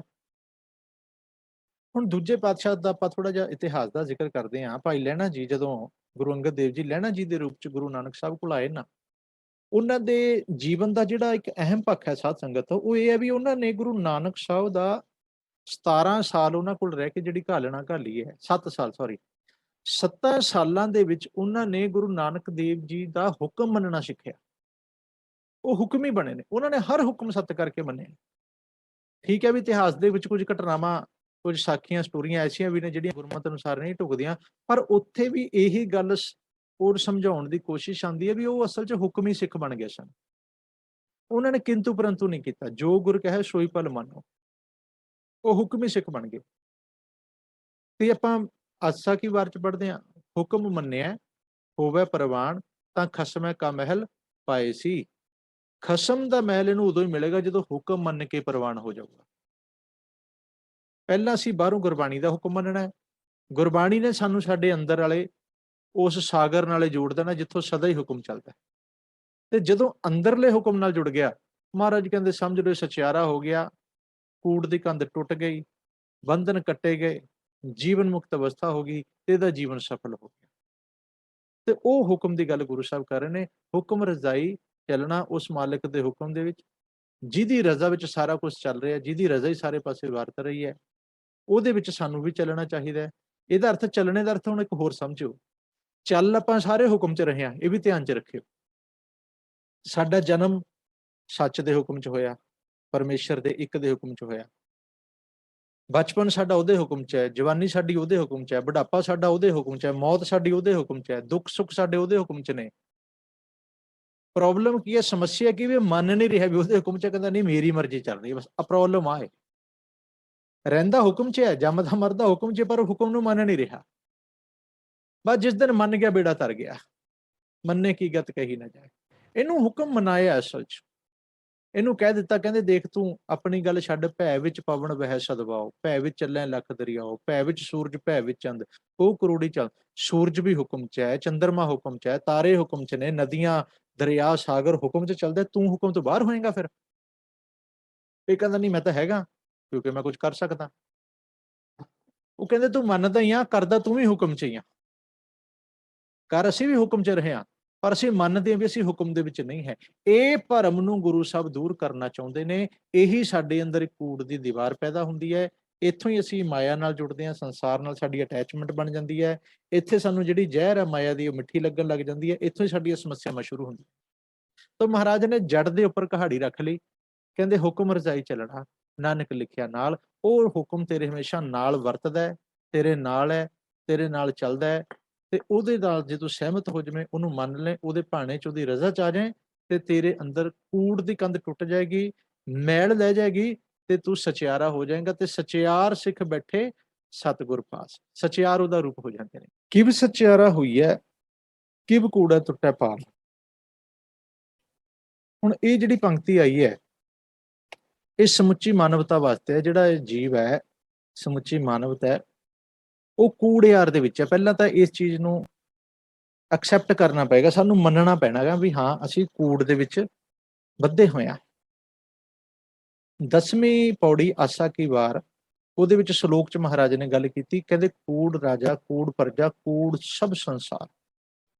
ਕੂੜ ਮੰਡਪ, ਕੂੜ ਮਾੜੀ, ਕੂੜ ਬੈਸਣਹਾਰ, ਕੂੜ ਕਾਇਆ, ਕੂੜ ਕੱਪੜ, ਕੂੜ ਰੂਪ ਪਾਰ, ਕੂੜ ਸੋਇਨਾ, ਕੂੜ ਰੂਪਾ, ਕੂੜ ਪਹਿਨਣਹਾਰ। ਕੂੜ ਕੂੜਾ ਨਿਵ ਲੱਗਾ ਵਿਸਰਿਆ ਕਰਤਾਰ, ਕਿਸ ਨਾਲ ਕੀਚੈ ਦੋਸਤੀ, ਸਭ ਜਗ ਚੱਲਣਹਾਰ। ਕੂੜ ਮਿੱਠਾ, ਕੂੜ ਮਾਖਿਓ, ਕੂੜ ਡੋਬੇ ਪੂਰ, ਨਾਨਕ ਵਖਾਣੈ ਬੇਨਤੀ ਤੁਧ ਬਾਝ। ਕੂੜੋ ਕੂੜ, ਹੁਣ ਉੱਥੇ ਕੂੜ ਦੀ ਵਿਆਖਿਆ ਪਈ ਹੈ। ਪਹਿਲੀ ਗੱਲ ਤਾਂ ਕੂੜ ਕੀ ਹੁੰਦਾ ਹੈ? ਤੁਧ ਬਾਝ, ਤੇਰੇ ਤੋਂ ਬਿਨਾ, ਸੱਚ ਤੋਂ ਬਿਨਾ। ਕੂੜੋ ਕੂੜ, ਸਭ ਕੂੜ ਹੈ, ਸਭ ਝੂਠ ਹੈ। ਸੱਚ ਕੇਵਲ ਤੂੰ ਹੈ, ਬਾਕੀ ਸਭ ਇੱਥੇ ਝੂਠ ਹੈ। ਜੋ ਕੁਝ ਵੀ ਹੈ, ਐਵਰੀਥਿੰਗ ਇਜ਼ ਕੂੜ। ਪਹਿਲਾਂ ਤਾਂ ਇਸ ਗੱਲ ਤੇ ਸਾਨੂੰ ਵਿਸ਼ਵਾਸ ਲਿਆਉਣਾ ਪਏਗਾ। ਇਸ ਗੱਲ ਨੂੰ ਅਸੀਂ ਮੰਨਣ ਨੂੰ ਤਿਆਰ ਹਾਂ, ਅਸੀਂ ਇਸ ਗੱਲ ਨੂੰ ਸਮਝਣ ਵਾਸਤੇ ਤਿਆਰ ਹਾਂ, ਅਸੀਂ ਇਸ ਗੱਲ ਤੇ ਭਰੋਸਾ ਕਰ ਸਕਦੇ ਹਾਂ। ਇਹ ਮੇਰੀ ਨਹੀਂ ਹੈ ਗੱਲ, ਨਾ ਮੇਰੀ ਹੈ ਨਾ ਤੁਹਾਡੀ, ਇਹ ਗੁਰੂ ਦੀ ਗੱਲ ਹੈ, ਗੁਰਮਤਿ ਦੀ ਗੱਲ ਹੈ। ਕੀ ਅਸੀਂ ਸਰੀਰ ਨੂੰ ਕੂੜ ਮੰਨ ਲਾਂਗੇ? ਕਿ ਅਸੀਂ ਸੰਸਾਰ ਨੂੰ, ਕਿ ਅਸੀਂ ਆਪਣੀਆਂ ਸਹੂਲਤਾਂ ਨੂੰ? ਪਹਿਲਾਂ ਤਾਂ ਦੇਖੋ, ਜਿੱਥੇ ਮਨ ਅਟਕਿਆ ਹੋਇਆ, ਦਵਾਈ ਤਾਂ ਜਿੱਥੇ ਮਤਲਬ ਜ਼ਖਮ ਹੈ, ਦਵਾਈ ਤਾਂ ਉੱਥੇ ਹੀ ਲੱਗੂਗੀ ਨਾ। ਮੇਰੀ ਬੋਡੀ ਤੇ ਜਿੱਥੇ ਜ਼ਖਮ ਹੈ, ਮੈਨੂੰ ਦਵਾਈ ਉੱਥੇ ਹੀ ਲਾਣੀ ਪੈਣੀ ਹੈ। ਹੁਣ ਜੇ ਲੱਗੂਗੀ ਤਾਂ ਥੋੜੀ ਤਕਲੀਫ ਵੀ ਹੋਊਗੀ, ਕੁਝ ਦਵਾਈਆਂ ਥੋੜੀਆਂ ਜਿਵੇਂ ਜਲਣ ਵੀ ਕਰਦੀਆਂ ਨੇ, ਲੱਗਦੀਆਂ ਵੀ ਨੇ। ਪਹਿਲਾਂ ਤਾਂ ਕੂੜ ਦੇ ਦਰਸ਼ਨ ਕਰਾਏ ਉਹਨਾਂ ਨੇ, ਕਿਉਂਕਿ ਬੰਦਾ ਅਸਲ 'ਚ ਇਹਨੂੰ ਕੂੜ ਦਾ ਹੀ ਨਹੀਂ ਪਤਾ ਵੀ ਕੂੜ ਹੈ ਕੀ ਹੈ। ਹੁਣ ਮਨ ਜਿਹਦੇ ਨਾਲ ਜੁੜਿਆ ਉਹ ਹੈ ਕੂੜ, ਉਹਦੇ ਨਾਲ ਜੁੜ ਕੇ ਇਹ ਕੂੜਿਆਰ ਹੋਇਆ। ਪਰ ਇਹ ਮੰਨਦਾ ਨਹੀਂ, ਇਹ ਕਹਿੰਦਾ ਨਹੀਂ ਇਹ ਤਾਂ ਸੱਚ ਹੈ, ਇਹ ਚੰਗਾ ਹੈ, ਮਿੱਠਾ ਹੈ, ਵਧੀਆ ਹੈ। ਉਹ ਕਹਿੰਦੇ ਤੇਰੇ ਤੋਂ ਬਿਨਾਂ ਸਭ ਕੂੜ ਹੁੰਦਾ। ਮਤਲਬ ਸੱਚ ਤਾਂ ਸੱਚ ਹੈ, ਉਹ ਤਾਂ ਮਿੱਠਾ, ਉਹਦੀ ਬਣਾਈ ਹੋਈ ਮਾਇਆ ਜਿਹੜੀ ਆ ਉਹ ਕੂੜ ਹੈ। ਕੂੜ ਦਾ ਅਰਥ ਹੈ ਝੂਠੀ, ਸਦੀਵੀ ਨਹੀਂ ਹੈ, ਜੋ ਬਿਨਸ ਜਾਂਦੀ ਹੈ, ਜਿਹਦੇ ਵਿੱਚ ਬੜੇ ਛਲ ਨੇ, ਕਪਟ ਨੇ, ਕਦੇ ਮਿੱਠੀ ਹੈ, ਕਦੇ ਕੌੜੀ ਹੈ, ਕਦੇ ਹਸਾਉਂਦੀ ਹੈ, ਕਦੇ ਰਵਾਉਂਦੀ ਹੈ, ਕਦੇ ਮਾਇਆ ਜਨਮ ਦਿੰਦੀ ਹੈ, ਕਦੇ ਮਾਇਆ ਮਾਰ ਦਿੰਦੀ ਹੈ। ਹਨਾ, ਜਿਹਦੇ ਚ ਉਤਰਾ ਚੜਾਏ, ਜਿਹਦੇ ਚ ਛਿਨ ਭੰਗਰ ਦਾ ਸੁੱਖ ਹੁੰਦਾ, ਬਹੁਤਾ ਸਮਾਂ ਦੁੱਖ ਦਾ ਹੁੰਦਾ, ਜਿਹੜੀ ਪਲ ਪਲ ਆਪਣਾ ਰੂਪ ਬਦਲਦੀ ਹੈ, ਛਲ ਕਰਦੀ ਹੈ ਨਾ ਮਾਇਆ ਛਲ, ਇਸੇ ਕਰਕੇ ਇਹਨੂੰ ਕੂੜ ਕਿਹਾ। ਅਰੇ ਫਿਰ ਦੂਜੀ ਗੱਲ, ਕੂੜ ਕਦੇ ਨਾਲ ਨਹੀਂ ਨਿਭਦਾ ਜੀਵ ਦੇ। ਕੂੜ ਕਦੀ ਜੀਵ ਦੇ ਨਾਲ ਨਹੀਂ ਨਿਭਦਾ। ਕੂੜ ਹਮੇਸ਼ਾ ਉਹ ਜੋ ਸਾਥ ਛੱਡਦਾ ਹੈ, ਸੱਚ ਉਹ ਜੋ ਸਾਥ ਨਿਭਾਉਂਦਾ ਹੈ। ਇਸੇ ਲਈ ਆਪਾਂ ਦੇਖਦੇ ਹਾਂ ਦੁਨੀਆ ਵਿੱਚ ਰਹਿੰਦੇ ਹਾਂ, ਆਮ ਤੌਰ ਤੇ ਕੀ ਹੁੰਦਾ ਵੀ ਲੋਕ ਸਾਡਾ ਸਾਥ ਛੱਡ ਜਾਂਦੇ ਨੇ। ਹੁਣ ਸਾਥ ਛੱਡਿਆ ਸਰੀਰ ਕਰਕੇ, ਪਰ ਛੱਡਿਆ ਕਿਹਨੇ? ਮਨ ਨਹੀਂ ਛੱਡਿਆ ਨਾ। ਬੰਦਾ ਕਹਿੰਦਾ ਮੇਰਾ ਮਨ ਨਹੀਂ ਮੰਨਦਾ, ਮੈਂ ਨਹੀਂ ਸਾਥ ਦੇ ਸਕਦਾ। 100 ਬੰਦੇ ਨੇ ਸਾਥ ਛੱਡਤਾ, ਇੱਕ ਕੋਈ ਖੜ ਵੀ ਜਾਂਦਾ ਚਲੋ ਸਾਡੇ ਨਾਲ, ਆਪਾਂ ਕਹਿੰਦੇ ਯਾਰ ਇਹ ਬੰਦਾ ਸਹੀ ਹੈ, ਇਹ ਬੰਦਾ ਸੱਚਾ ਸੀ, ਇਹਨੇ ਮੇਰਾ ਸਾਥ ਦਿੱਤਾ ਐਂਡ ਤੱਕ, ਚਲੋ ਉਹਦੇ ਅੰਦਰ ਕੋਈ ਅਣਖ ਸੀ, ਕੋਈ ਚਿਣਗ ਸੀ ਸੱਚ ਦੀ, ਉਹਨੇ ਸੱਚ ਨੂੰ ਸਮਝਿਆ ਹੋਇਆ ਸੀ, ਸੱਚ ਨੂੰ ਮੰਨਣ ਵਾਲਾ ਸੀ, ਤਾਂ ਉਹ ਤੁਹਾਡੇ ਨਾਲ ਖੜ ਗਿਆ। ਪਰ ਉਹ ਉਦੋਂ ਖੜੇ ਜਦੋਂ ਉਹਨੂੰ ਇਹ ਪਤਾ ਲੱਗਾ ਵੀ ਹਾਂ ਇਹ ਵੀ ਸੱਚ ਹੈ, ਇਹ ਸੱਚਾ ਬੰਦਾ ਹੈ, ਇਹ ਸੱਚ ਨੂੰ ਬਚਾਉਣਾ ਚਾਹੁੰਦਾ ਹੈ, ਇਹਦਾ ਸਾਥ ਦੇਣ 'ਚ ਕੋਈ ਨੁਕਸਾਨ ਨਹੀਂ ਹੈ। ਜੇ ਨੁਕਸਾਨ ਹੋ ਵੀ ਗਿਆ ਮੈਂ ਝੱਲ ਲਾਂਗਾ, ਕਿਉਂਕਿ ਉਹ ਬੰਦਾ ਸੱਚਾ ਹੈ। ਸੱਚੇ ਨੇ ਸੱਚੇ ਦਾ ਸਾਥ ਜ਼ਰੂਰ ਦੇਣਾ, ਪਰ ਬੋਡੀ ਦੇ ਤੌਰ ਤੇ, ਸਰੀਰ ਦੇ ਤੌਰ ਤੇ ਉਹ ਵੀ ਕੂੜ ਹੈ, ਕਿਉਂਕਿ ਸਰੀਰ ਸਾਡਾ ਕੂੜ ਹੈ। ਹੁਣ ਉਹ ਕਹਿੰਦੇ ਕੂੜ ਨਾਲ ਦੇਖੋ, ਜੰਮਿਆ ਕੂੜ ਦੇ ਵਿੱਚੋਂ, ਸਰੀਰ ਕੂੜ ਸੀਗਾ, ਮਾਂ ਦਾ ਸਰੀਰ ਵੀ ਕੂੜ ਸੀ, ਆਪਣਾ ਸਰੀਰ ਵੀ ਕੂੜ ਹੈ। ਇਹਦਾ ਅਰਥ ਇਹ ਨਹੀਂ ਵੀ ਉਹ ਹੈ ਰਿਸਪੈਕਟਯੋਗ ਹੈ। ਇਹਨੂੰ ਧਿਆਨ, ਇਹ ਥੋੜਾ ਜਿਹਾ ਫਰਕ ਸਮਝ ਲਓ ਕਿਤੇ। ਹੁਣ ਇਹਨੂੰ ਤੁਸੀਂ ਇਹ ਨਾ ਕਹੋ ਮੈਂ ਇਹਨੂੰ ਆਪਾਂ ਇੱਕ ਟਾਕੀ ਧਰ ਲਿਆ, ਹੈ ਰਿਸਪੈਕਟਯੋਗ ਹੈ, ਬੋਡੀ ਦਾ ਸਤਿਕਾਰ ਹੈ, ਆਪਣੇ ਸਰੀਰ ਦਾ ਵੀ ਹੀਰੇ ਜੈਸਾ ਜਨਮ ਹੈ। ਪਰ ਕੂੜ ਤਾਂ ਕਿਹਾ ਕਿਉਂਕਿ ਇਹਨੇ ਸਦਾ ਨਹੀਂ ਰਹਿਣਾ। ਉਹ ਹੁਣ ਗੁਰੂ ਸਾਹਿਬ ਗੱਲ ਇਹ ਕਰਨੀ ਚਾਹ ਰਹੇ ਨੇ ਵੀ ਤੂੰ ਸਚਿਆਰ ਹੁਣ ਆਇਆ ਸੀ, ਪਰ ਤੂੰ ਜੁੜ ਉੱਥੇ ਗਿਆ, ਪ੍ਰੀਤ ਉੱਥੇ ਪਾ ਲਈ ਜੋ ਸਦਾ ਨਹੀਂ ਹੈ, ਜਿਹਨੇ ਆਪਣਾ ਰੂਪ ਪਲ ਪਲ ਬਦਲ ਲੈ। ਸੱਚ ਉਹ ਹੈ ਜਿਹਨੇ ਕਦੇ ਵੀ ਨਹੀਂ ਬਦਲਣਾ, ਉਹਨੂੰ ਤੂੰ ਛੱਡੀ ਬੈਠਾ। ਜੇ ਤੂੰ ਸਚਿਆਰ ਹੋਣਾ ਤਾਂ ਫਿਰ ਤੈਨੂੰ ਪ੍ਰੀਤ ਸੱਚ ਨਾਲ ਪਾਉਣੀ ਪੈਣੀ ਹੈ, ਝੂਠ ਨਾਲ ਤੂੰ ਪ੍ਰੀਤ ਨਾ ਪਾ। ਝੂਠ ਨਾਲ ਇੰਨੀ ਪ੍ਰੀਤ ਪਾਉਣੀ ਆਪਾਂ ਨੇ, ਜਿਵੇਂ ਅਸੀਂ ਬੱਸ ਦੇ ਵਿੱਚ ਜਾ ਰਹੇ ਹਾਂ, ਟ੍ਰੇਨ ਦੇ ਵਿੱਚ ਜਾ ਰਹੇ ਹਾਂ, ਐਰੋਪਲੇਨ ਦੇ ਵਿੱਚ ਜਾ ਰਹੇ, ਸਫ਼ਰ ਕਰ ਰਹੇ ਹਾਂ। ਮੰਨ ਲਓ ਸਫ਼ਰ ਕਰਦੇ ਵਕਤ ਅਸੀਂ ਇੱਕ ਗੱਡੀ 'ਚ ਹਾਂ, ਉਹਦੇ ਵਿੱਚ ਸਫ਼ਰ ਦੇ ਨਾਲ ਸਾਡੇ ਨਾਲ ਕੁਝ ਲੋਕ ਬੈਠੇ ਨੇ, ਹਨਾ। ਮੰਨ ਲਓ ਜਿਵੇਂ ਅਸੀਂ ਬੱਸ ਵਿੱਚ ਚੱਲੇ ਹਾਂ, ਅਸੀਂ ਮੰਨ ਲਓ ਦਿੱਲੀ ਤੋਂ ਅੰਮ੍ਰਿਤਸਰ ਜਾ ਰਹੇ ਹਾਂ। ਹੁਣ ਦਿੱਲੀ ਤੋਂ ਅਸੀਂ ਬੱਸ ਫੜੀ, ਮੰਜ਼ਿਲ ਹੈ ਸਾਡੀ ਅੰਮ੍ਰਿਤਸਰ। ਹੁਣ ਉਹਦੇ ਵਿੱਚ ਕੋਈ ਕਰਨਾਲ ਤੋਂ ਚੜ੍ਹ ਗਿਆ, ਕੋਈ ਅੰਬਾਲੇ ਤੋਂ ਚੜ੍ਹੇਗਾ, ਕੋਈ ਰਾਜਪੁਰੇ ਤੋਂ ਚੜ੍ਹੇਗਾ, ਕੋਈ ਪਾਣੀਪਤ ਤੋਂ ਚੜ੍ਹੇਗਾ, ਕੋਈ ਖੰਨੇ ਜਾ ਕੇ ਉਤਰ ਜਾਏਗਾ, ਕੋਈ ਲੁਧਿਆਣੇ ਉਤਰ ਜਾਏਗਾ, ਕੋਈ ਜਲੰਧਰ ਉਤਰ ਜਾਏਗਾ। ਪਰ ਮੇਰੀ ਮੰਜ਼ਿਲ ਤਾਂ ਅੰਮ੍ਰਿਤਸਰ ਹੈ ਨਾ, ਮੈਂ ਹੁਣ ਉਹਨਾਂ ਮਗਰ ਲੱਗ ਕੇ ਥੋੜੀ ਉਤਰੂੰਗਾ। ਉਹਨਾਂ ਨਾਲ ਮੈਂ ਪ੍ਰੀਤ ਇੰਨੀ ਕੁ ਰੱਖਣੀ ਵੀ ਹਾਂ, ਬੱਸ ਦੇ ਵਿੱਚ ਕਿਤੇ ਮੇਰਾ ਟਾਈਮ ਵਧੀਆ ਲੰਘ ਰਿਹਾ, ਮੇਰਾ ਸਾਥ ਵਧੀਆ ਲੰਘ ਗਿਆ, ਉਹਨਾਂ ਨੇ ਵਧੀਆ ਗੱਲਾਂ ਕੀਤੀਆਂ, ਹਨਾ, ਮੈਂ ਉਹਨਾਂ ਦਾ ਥੈਂਕਸ ਵੀ ਕਰਾਂਗਾ। ਪਰ ਮੈਂ ਇਹ ਨਹੀਂ ਕਹਿ ਸਕਦਾ ਵੀ ਇਹ ਮੇਰੇ ਸੱਚੇ ਸਾਥੀ ਨੇ। ਮੈਂ ਹੁਣ ਇਹਦਾ ਸ਼ਹਿਰ ਅੰਬਾਲਾ ਤੇ ਅੰਬਾਲੇ ਦੇ ਨੇ ਮੈਨੂੰ ਕੁਝ ਗੁਣ ਦੱਸੇ, ਕੁਝ ਗੱਲਾਂ ਦੱਸੀਆਂ ਅੰਬਾਲੇ ਦੀ, ਹਨਾ, ਇਹਨੇ ਮੈਨੂੰ ਸੁਹੱਪਣ ਦੱਸਿਆ ਅੰਬਾਲੇ ਚਾਹ ਜੀ, ਅੰਬਾਲਾ ਇੰਨਾ ਵਧੀਆ, ਅੰਬਾਲੇ ਆਹ ਬਣਦਾ, ਆਹ ਹੁੰਦਾ, ਆਓ ਆਪਾਂ ਅੰਬਾਲੇ ਚਲੇ। ਤੇ ਮੈਂ ਜੇ ਅੰਬਾਲੇ ਇਲਾਕੇ ਉਤਰ ਗਿਆ, ਮੈਂ ਉਹਨੂੰ ਹੀ ਸੱਚ ਮੰਨ ਬੈਠਿਆ, ਮੇਰਾ ਤਾਂ ਕੰਮ ਖਰਾਬ ਹੋ ਗਿਆ ਨਾ, ਮੇਰੀ ਤੇ ਮੰਜ਼ਿਲ ਖਤਮ ਹੋ ਗਈ, ਮੈਂ ਤੇ ਆਪਣੇ ਮਾਰਗ ਤੋਂ ਥਿੜਕ ਗਿਆ, ਮੇਰੀ ਤੇ ਪਿੱਛੇ ਵਾਲੀ ਜਰਨੀ ਵੀ ਬੇਅਰਥ ਹੋ ਗਈ।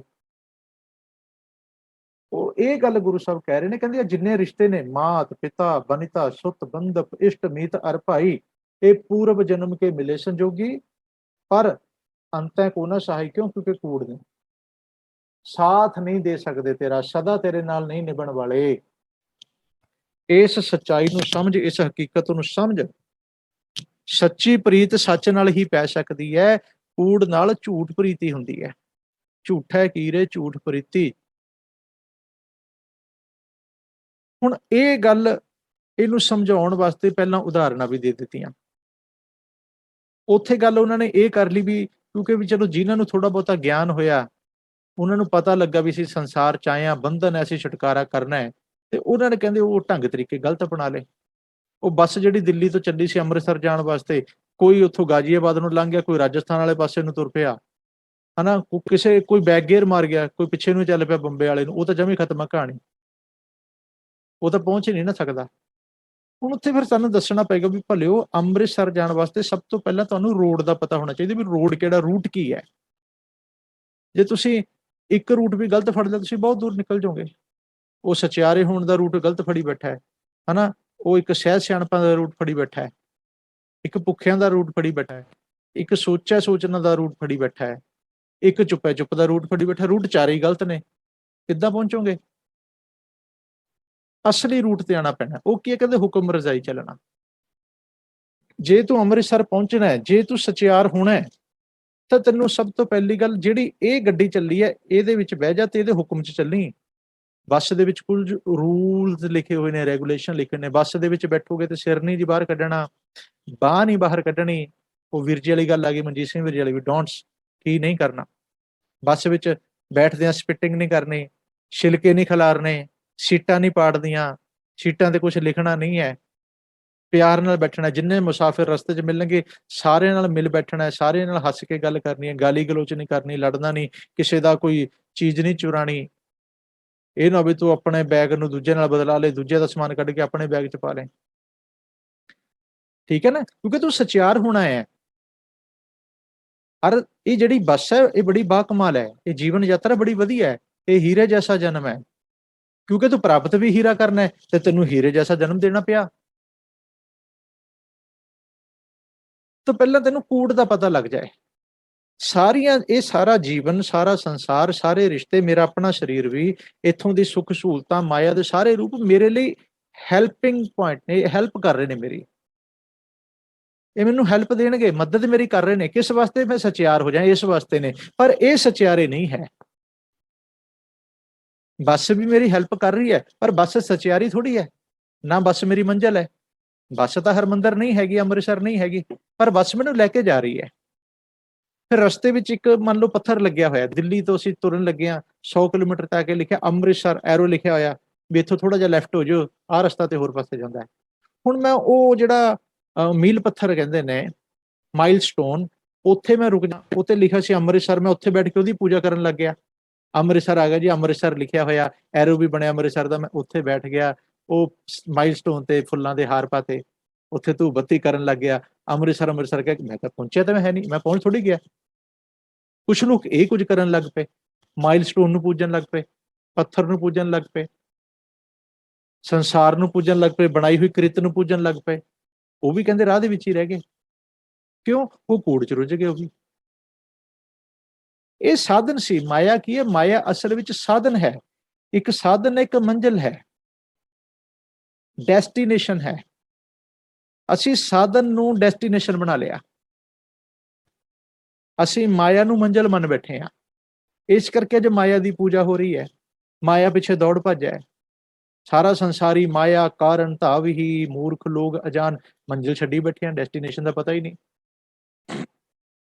ਮਾਇਆ ਦੀ ਸਵੇਰੇ ਸ਼ਾਮ ਪੂਜਾ ਹੋ ਰਹੀ ਹੈ, ਦੀਵਾਲੀ ਵਾਲੇ ਦਿਨ ਲੋਕ ਮਾਇਆ ਦੀ ਪੂਜਾ ਕਰਦੇ ਨੇ, ਮਾਇਆ ਲਈ ਪੂਜਾ ਹੋ ਰਹੀ ਹੈ, ਮਾਇਆ ਲਈ ਦੌੜ ਭੱਜ ਹੋ ਰਹੀ ਹੈ। ਸੱਚ ਨੂੰ ਲੋਕ ਕਿੰਨਾ ਕੁ ਮੰਨਦੇ ਨੇ? ਸੱਚ ਨੂੰ ਵੀ ਇਸ ਲਈ ਮੰਨਦੇ ਨੇ ਮਾਇਆ ਮਿਲੇ। ਮੰਦਿਰਾਂ ਦੀਆਂ, ਗੁਰਦੁਆਰਿਆਂ ਦੀਆਂ, ਧਾਰਮਿਕ ਸਥਾਨਾਂ ਦੀਆਂ ਬਹੁਤੀਆਂ ਰੌਣਕਾਂ ਇਸੇ ਵਾਸਤੇ ਨੇ ਵੀ ਮਾਇਆ ਸੰਸਾਰ ਵਧੀਆ ਚੱਲਦਾ ਰਹੇ, ਸਰੀਰ ਫਿੱਟ ਰਹੇ, ਬਾਲ ਬੱਚੇ ਵਧੀਆ ਰਹਿਣ, ਵਿਦੇਸ਼ਾਂ 'ਚ ਕੰਮ ਚੱਲਦਾ ਰਹੇ, ਫੈਕਟਰੀਆਂ ਚੱਲਦੀਆਂ ਰਹਿਣ। ਇਸ ਲਈ ਰੱਬ ਨੂੰ ਪੂਜੋ, ਜੇ ਨਾ ਪੂਜਿਆ ਕਿਤੇ ਨਾ ਵੀ ਰੱਬ ਸਾਡਾ ਕੰਮ ਹੀ ਬੰਦ ਕਰ ਦੇਵੇ, ਧੰਦਾ ਹੀ ਬੰਦ ਹੋ ਜਾਵੇ ਸਾਡਾ। ਕਈ ਲੋਕ ਤਾਂ ਇਸੇ ਚੱਕਰ 'ਚ ਰੱਬ ਨਾਲ ਜੁੜੇ ਹੋਏ ਨੇ। ਪਾਪ ਪਿੱਛੇ ਡਰ ਬੈਠਾ ਹੈ, ਇਹ ਵੀ ਕੂੜ ਹੈ ਕਹਿੰਦੇ, ਇਹ ਵੀ ਭਰਮ ਹੈ ਤੇਰਾ। ਕਿਉਂਕਿ ਜਿਹੜਾ ਹੁਕਮ ਦਾ ਮਾਰਗ ਹੈ, ਹੁਕਮ ਦਾ ਮਾਰਗ ਤੇ ਕਿਵੇਂ ਕਹੀ ਵੀ ਉਹ ਯੂਨੀਕ ਜਿਹਾ ਬਹੁਤ ਹੈ, ਤੇ ਬੜਾ ਕਠਿਨ ਵੀ ਹੈ, ਯੂਨੀਕ ਵੀ ਹੈ, ਬਟ ਉਹ ਆਨੰਦਮਈ ਵੀ ਬਹੁਤ ਹੈ। ਉਹ ਵਿਲੱਖਣ ਵੀ ਹੈ, ਉਹ ਮਤਲਬ ਡਿਫਿਕਲਟ ਵੀ ਬਹੁਤ ਹੈ, ਬਟ ਉਹ ਆਨੰਦ ਦੇਣ ਵਾਲਾ, ਹੁਲਾਸ ਦੇਣ ਵਾਲਾ, ਖੇੜਾ ਦੇਣ ਵਾਲਾ, ਡਿਲੀਸ਼ੀਅਸ, ਬਹੁਤ ਜ਼ਿਆਦਾ ਖੁਸ਼ੀ, ਬਹੁਤ ਵਿਕਾਸ, ਖੇੜਾ ਦੇਣ ਵਾਲਾ ਮਾਰਗ ਹੈ।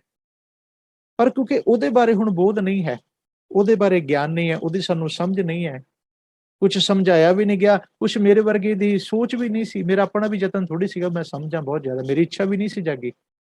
ਬਟ ਚਲੋ ਜਦੋਂ ਜਾਗੀ, ਕਿਰਪਾ ਹੋਈ, ਵੈਲਕਮ, ਉਦੋਂ ਹੀ ਮੁਬਾਰਕ, ਜਬ ਜਾਗੋ ਤਭੀ ਸਵੇਰਾ, ਤੇ ਸਾਨੂੰ ਹੁਣ ਤੁਰਨਾ ਚਾਹੀਦਾ ਹੈ। ਤਾਂ ਸਭ ਤੋਂ ਪਹਿਲਾਂ ਮੈਨੂੰ ਪਤਾ ਹੋਣਾ ਚਾਹੀਦਾ ਵੀ ਕੂੜ ਕੀ ਹੈ। ਕੂੜ ਦਾ ਅਰਥ ਹੈ ਵੀ ਜੋ ਸੱਚ ਨਹੀਂ ਹੁੰਦਾ, ਜੋ ਸਦੀਵ ਨਹੀਂ ਹੁੰਦਾ, ਜੋ ਹਮੇਸ਼ਾ ਆਪਣਾ ਰੂਪ ਬਦਲਦਾ ਰਹਿੰਦਾ ਹੈ, ਜਿਸ ਵਿੱਚ ਹਮੇਸ਼ਾ ਬਦਲਾਅ ਹੋਵੇ, ਜੋ ਕਦੇ ਵੀ ਟਿਕਾ ਵਿੱਚ ਨਹੀਂ ਰਹਿੰਦਾ।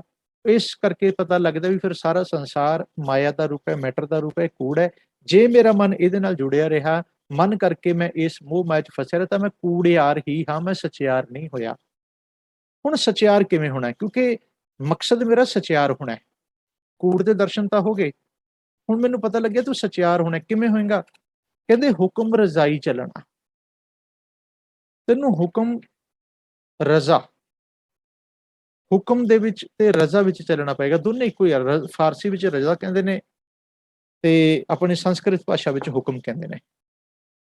ਚੱਲਣਾ ਪੈਣਾ ਇਹਦੇ ਵਿੱਚ। ਚੱਲਣਾ ਦਾ ਅਰਥ ਹੈ ਚੱਲਣਾ ਪੈਣਾ ਹੈ, ਚੱਲਣਾ ਕਰ, ਇਹਦੇ ਵਿੱਚ ਆ ਕੇ ਚੱਲ। ਕਿਉਂਕਿ ਹਿੰਦੂ ਮਤ ਨੇ ਧਰਮ ਦੇ ਵਿੱਚ ਕਰਮ ਨੂੰ ਪ੍ਰਧਾਨਤਾ ਦਿੱਤੀ ਹੈ। ਤੁਸੀਂ ਕਰਮ ਕਰੋ, ਆਹ ਕਰਮ ਕਰੋ, ਇਸ ਤਰ੍ਹਾਂ ਦਾ ਕਰਮ ਨਾ ਕਰੋ, ਇਸ ਤਰ੍ਹਾਂ ਦੇ ਦਾਨ ਪੁੰਨ, ਕਰਮ ਕਾਂਡ ਸਾਰਾ ਉਹਨਾਂ ਨੇ ਜੋੜਿਆ। ਪਰ ਗੁਰੂ ਕਿਆ ਨੇ ਕਿਹਾ ਵੀ ਕਰਮ ਨਾਲ ਨਹੀਂ, ਕਿਰਪਾ ਨਾਲ ਮੁਕਤੀ ਹੋਣੀ ਹੈ, ਬਖਸ਼ਿਸ਼ ਨਾਲ, ਮਿਹਰ ਨਾਲ। ਮਿਹਰ ਦੇ ਪਾਤਰ ਬਣਨ ਵਾਸਤੇ ਤੈਨੂੰ ਯਤਨਸ਼ੀਲ ਹੋਣਾ ਹੈ, ਤੇ ਉਹ ਵੀ ਕੀ ਹੈ, ਯਤਨ ਕੀ ਹੈ, ਤੇ ਇੰਨਾ ਹੀ ਯਤਨ ਹੈ ਤੂੰ ਉਹਦੇ ਹੁਕਮ ਨੂੰ ਸਮਝ ਤੇ ਹੁਕਮ ਦੇ ਵਿੱਚ ਆ ਜਾ। ਕਿਉਂਕਿ ਦੇਖੋ ਆਪਾਂ ਹੁਕਮ ਦੀ ਗੱਲ ਕੱਲ ਵੀ ਕਰਾਂਗੇ, ਤੇ ਜਿੰਨੀ ਕੁ ਆਪਾਂ ਕਰਦੇ ਅੱਜ ਹੋਗੀ ਕੱਲ, ਕਿਉਂਕਿ ਕੱਲ ਪੌੜੀ ਹੁਕਮ ਦੀ ਆ ਜਾਣੀ ਹੈ। ਹੁਕਮ ਹੀ ਹੁਕਮ ਆਕਾਰ, ਹੁਕਮ ਦੀ ਪਰਿਭਾਸ਼ਾ ਚੱਲੇਗੀ, ਹੁਕਮ ਦੀ ਵਿਆਖਿਆ ਚੱਲੇਗੀ ਅੱਗੇ। ਹੁਕਮ ਨੂੰ ਪਰਿਭਾਸ਼ਿਤ ਕੀਤਾ ਪੂਰਨ ਰੂਪ ਦੇ ਵਿੱਚ। ਦੇਖੋ ਹੁਕਮ ਹੁਣ ਦੋ ਤਰ੍ਹਾਂ ਦਾ ਹੁੰਦਾ।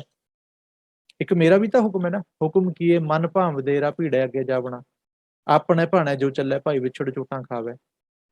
ਬਸ ਇਹੀ ਫਰਕ ਮੈਂ ਸਮਝਣਾ ਵੀ ਮੇਰਾ ਹੁਕਮ ਕੀ ਹੈ ਤੇ ਮੇਰੇ ਮਾਲਕ ਦਾ ਹੁਕਮ ਕੀ ਹੈ। ਪੁੱਤ ਦੀ ਵੀ ਮਰਜ਼ੀ ਹੁੰਦੀ ਹੈ, ਪਿਓ ਦੀ ਵੀ ਮਰਜ਼ੀ ਹੁੰਦੀ ਹੈ। ਜਦੋਂ ਇਹ ਫਰਕ ਸਮਝ ਆ ਗਿਆ, ਤੁਸੀਂ ਆਪਣਾ ਹੁਕਮ ਛੱਡ ਕੇ ਤੁਸੀਂ ਆਪਣੇ ਪਿਓ ਦੇ, ਬਾਪੂ ਦੇ ਹੁਕਮ 'ਚ ਆ ਜਾਂਦੇ ਹੋ। ਜਦੋਂ ਉਹਦੇ ਹੁਕਮ 'ਚ ਚੱਲਦੇ ਹੋ, ਉਹ ਕਹਿੰਦੇ ਫਿਰ ਉਹਦੇ ਹੁਕਮ 'ਚ ਚੱਲਣ ਵਾਲੇ ਨੂੰ ਨਾ ਕੋਈ ਡਰ ਹੈ, ਨਾ ਕੋਈ ਭੈ, ਨਾ ਕੋਈ ਚਿੰਤਾ ਹੈ, ਨਾ ਉਹ ਮੋਹ ਮਾਇਆ 'ਚ ਫਸਦਾ ਹੈ। ਕਿਉਂਕਿ ਉਹਨੂੰ ਪਤਾ ਲੱਗ ਜਾਂਦਾ ਹੈ ਬਣਾਉਣ ਵਾਲਾ, ਮਿਟਾਉਣ ਵਾਲਾ, ਚਲਾਉਣ ਵਾਲਾ ਤੇ ਕਰਤਾ ਮੈਂ ਐਵੇਂ ਹੀ, ਮੈਂ ਆਪਣੇ ਬਾਪੂ ਨਾਲ ਹੀ ਜੁੜਾ, ਕਰਤੇ ਨਾਲ ਜੁੜਾ। ਉਹ ਹੁਕਮ ਦੇ ਵਿੱਚ ਆ ਜਾਂਦਾ ਹੈ। ਫਿਰ ਉਹਨੂੰ ਉਹਦੇ ਲਈ ਦੁੱਖ ਵੀ, ਸੁੱਖ ਵੀ, ਖੁਸ਼ੀ ਵੀ, ਗਮੀ ਵੀ ਹੁਕਮ ਦੀ ਹੁੰਦੀ ਹੈ। ਉੱਥੇ ਜਾ ਕੇ ਕਹਿੰਦਾ ਤੇਰਾ ਕੀਆ ਮੀਠਾ ਲੱਗੈ। ਉੱਥੇ ਜਾ ਕੇ ਕਹਿੰਦਾ ਜੀਵਤ ਸਾਹਿਬ ਸੇਵਿਓ ਆਪਣਾ, ਚਲਤੇ ਰਾਖਿਓ ਚੀਤ। ਹੁਕਮ 'ਚ ਚੱਲਣ ਵਾਲਾ ਕਹਿੰਦਾ ਉਲਾਹਨੋ ਮੈਂ ਕਾਹੂ ਨਾ ਦਿਓ, ਮਨ ਮੀਠ ਤੁਹਾਰੋ ਕੀਓ। ਤੇਰਾ ਕੀਤਾ ਮੈਨੂੰ ਮਿੱਠਾ ਲੱਗਦਾ ਹੈ, ਪਹਿਲਾਂ ਤੇ ਨਹੀਂ ਸੀ ਲੱਗਦਾ। ਜਦੋਂ ਮੈਂ ਮਾਇਆ ਨਾਲ, ਕੂੜ ਨਾਲ ਜੁੜਿਆ ਸੀ, ਮੈਂ ਕੂੜਿਆਰ ਸੀ, ਮੇਰੇ ਤੇ ਕੂੜ ਦਾ ਬਹੁਤ ਪ੍ਰਭਾਵ ਸੀ, ਕੂੜ ਦੀ ਦੀਵਾਰ ਪੱਕੀ ਸੀ, ਕੂੜ ਨੂੰ, ਝੂਠ ਨੂੰ ਮੈਂ ਸੱਚ ਮੰਨੀ ਬੈਠਾ ਸੀ। ਉਦੋਂ ਤੇ ਮੈਂ ਰੱਬ ਦੇ ਕੀਤੇ ਤੇ ਉਂਗਲ ਚੁੱਕਦਾ ਸੀ, ਮੈਂ ਸੈਟਿਸਫਾਈ ਨਹੀਂ ਸੀ ਹੁੰਦਾ। ਮੈਂ ਹਮੇਸ਼ਾ ਸ਼ੰਕਾਵਾਦੀ ਰਹਿੰਦਾ ਸੀ। ਮੈਂ ਫਰਕ ਕਰਦਾ ਸੀ ਦੁੱਖ ਸੁੱਖ, ਖੁਸ਼ੀ ਗਮੀ, ਜਨਮ ਮਰਨ 'ਚ। ਮੈਂ ਜਨਮ ਨੂੰ ਚੰਗਾ ਮੰਨਦਾ ਸੀ, ਮੌਤ ਦਾ ਤੇ ਮੈਂ ਨਾਂ ਵੀ ਨਹੀਂ ਸੀ ਸੁਣਨਾ ਚਾਹੁੰਦਾ, ਮੈਨੂੰ ਬਹੁਤ ਮਾੜੀ ਲੱਗਦੀ ਸੀ, ਮੈਂ ਨੇੜੇ ਨਹੀਂ ਸੀ ਜਾਂਦਾ। ਮੈਂ ਖੁਸ਼ੀਆਂ ਨੂੰ ਮੰਨਣਾ ਚਾਹੁੰਦਾ ਸੀ, ਦੁੱਖਾਂ ਤੋਂ ਪਰੇ ਭੱਜਦਾ ਸੀ। ਮੈਨੂੰ ਇੱਜ਼ਤ, ਮਾਨ, ਸਨਮਾਨ ਬੜਾ ਚੰਗਾ ਲੱਗਦਾ ਸੀ ਤੇ ਬੇਇੱਜ਼ਤੀ ਤੋਂ ਮੈਨੂੰ ਨਫ਼ਰਤ ਸੀ। ਤੇ ਹੁਣ ਕੀ ਕਹਿੰਦਾ ਹੈ? ਹੁਣ ਕਹਿੰਦਾ ਜੇ ਲੋਕ ਸਲਾਹੇ ਤਾਂ ਤੇਰੀ ਉਪਮਾ, ਨਿੰਦੇ ਤਾਂ ਕਿਆ ਘਟ ਜਾਈ। ਕਹਿੰਦੇ ਨਿੰਦਾ ਕਰ ਦੇਣਗੇ, ਗਾਲਾਂ ਕੱਢ ਲੈਣਗੇ, ਫਰਕ ਤਾਂ ਵੀ ਕੋਈ ਨਹੀਂ ਪੈਂਦਾ। ਇਹਨੂੰ ਕਹਿੰਦੇ ਨੇ ਹੁਕਮ ਦੇ ਵਿੱਚ ਚੱਲਣਾ। ਬੜੀ ਲੰਮੀ ਵਿਆਖਿਆ ਹੁਕਮ ਦੀ, ਹੁਕਮ ਦੀ ਵਿਆਖਿਆ ਛੋਟੀ ਨਹੀਂ। ਅਸਲ 'ਚ ਸਾਰੀ ਗੁਰੂ ਕੀ ਬਾਣੀ, ਗੁਰਬਾਣੀ ਵਿੱਚ ਹੁਕਮ ਦੀ ਵਿਆਖਿਆ ਹੋਣੀ ਹੈ। ਬੜੇ ਪੱਖਾਂ ਤੋਂ, ਪਤਾ ਨਹੀਂ ਕਿੰਨੇ ਕੁ ਪੱਖ ਗੁਰੂ ਸਾਹਿਬ ਨੇ ਖੋਲੇ ਨੇ, ਉਹ ਤੇ ਅਸੀਂ ਕਾਊਂਟ ਵੀ ਨਹੀਂ ਕਰ ਪਾਵਾਂਗੇ। ਕਾਊਂਟਲੈਸ ਹੈ ਹੁਕਮ ਦੀ ਜਿਹੜੀ ਪਰਿਭਾਸ਼ਾ ਕੀਤੀ ਹੈ, ਉਹ ਤੇ ਸਾਡੇ ਤੋਂ ਗਿਣੀ ਵੀ ਨਹੀਂ ਜਾਣੀ। ਕਿਉਂਕਿ ਬਾਣੀ ਨੇ ਸਾਨੂੰ ਹੁਕਮ ਸਮਝਿਆ, ਕਿਉਂਕਿ ਅਸੀਂ ਹੁਕਮ ਤੋਂ ਬਾਹਰ ਤੁਰੇ ਫਿਰਦੇ ਹਾਂ। ਇਹਦਾ ਇਹ ਦੁੱਖ ਦਾ ਹੀ ਪੱਖ ਪਤਾ ਕੀ ਹੈ? ਵੀ ਹੁਕਮ ਦੇ ਵਿੱਚ ਰਹਿ ਰਹੇ ਹਾਂ, ਹੁਕਮ ਦੇ ਵਿੱਚ ਜੀ ਰਹੇ ਹਾਂ, ਹੁਕਮ ਦੇ ਵਿੱਚ ਜੰਮ ਮਰ ਰਹੇ, ਪਰ ਫਿਰ ਵੀ ਕਹਿ ਰਹੇ ਵੀ ਹੁਕਮ ਨਹੀਂ ਹੈ। ਆਹ ਜ਼ਿਆਦਾ ਦੁਖਦਾਈ ਹੈ ਵੀ ਹੁਕਮ ਦੇ ਵਿੱਚ ਰਹਿ ਕੇ ਵੀ ਹੁਕਮ ਨਹੀਂ ਮੰਨ ਰਿਹਾ, ਹੱਦ ਹੋ ਗਈ। ਇਹਨੂੰ ਅਸਲ 'ਚ ਸਿਰਫ ਹੁਕਮੇ ਮਨਾਇਆ ਹੈ। ਹੁਕਮ ਮਨਾ ਗਿਆ, ਫਿਰ ਹਾਕਮ ਦੀ ਸਮਝ ਪੈ ਗਈ। ਹਾਕਮ ਸੱਚ ਹੈ, ਪਰਮੇਸ਼ਰ ਸੱਚ ਹੈ, ਇੱਕ ਸੱਚ ਹੈ। ਸੱਚ ਜੋ ਸਦਾ ਹੁੰਦਾ, ਜੋ ਕਦੀ ਬਦਲਦਾ ਨਹੀਂ, ਝੂਠ ਜੋ ਹਮੇਸ਼ਾ ਬਦਲਦਾ ਹੈ, ਸੱਚ ਜੋ ਕਦੀ ਵੀ ਨਹੀਂ ਬਦਲਦਾ। ਇੰਨੀ ਗੱਲ ਜਦੋਂ ਸਮਝ ਆ ਗਈ, ਇਹ ਸੱਚ ਦੇ ਹੁਕਮ ਚੱਲੇਗਾ ਤੇ ਜੀਵਨ ਮੁਕਤ ਹੋ ਜਾਏਗਾ, ਸਚਿਆਰ ਹੋ ਗਿਆ, ਸਚਿਆਰ ਹੀ ਉਹਦੇ ਦਰ ਤੇ ਪ੍ਰਵਾਨ ਹੈ। ਇੰਨੀ ਕੁ ਖੇਡ ਹੈ ਸਾਰੀ। ਠੀਕ ਹੈ ਜੀ, ਇੱਥੇ ਸਮਾਪਤੀ ਹੈ। ਵਾਹਿਗੁਰੂ ਜੀ ਕਾ ਖਾਲਸਾ, ਵਾਹਿਗੁਰੂ ਜੀ ਕੀ ਫਤਿਹ। ਸਭਨਾਂ ਦਾ ਧੰਨਵਾਦ।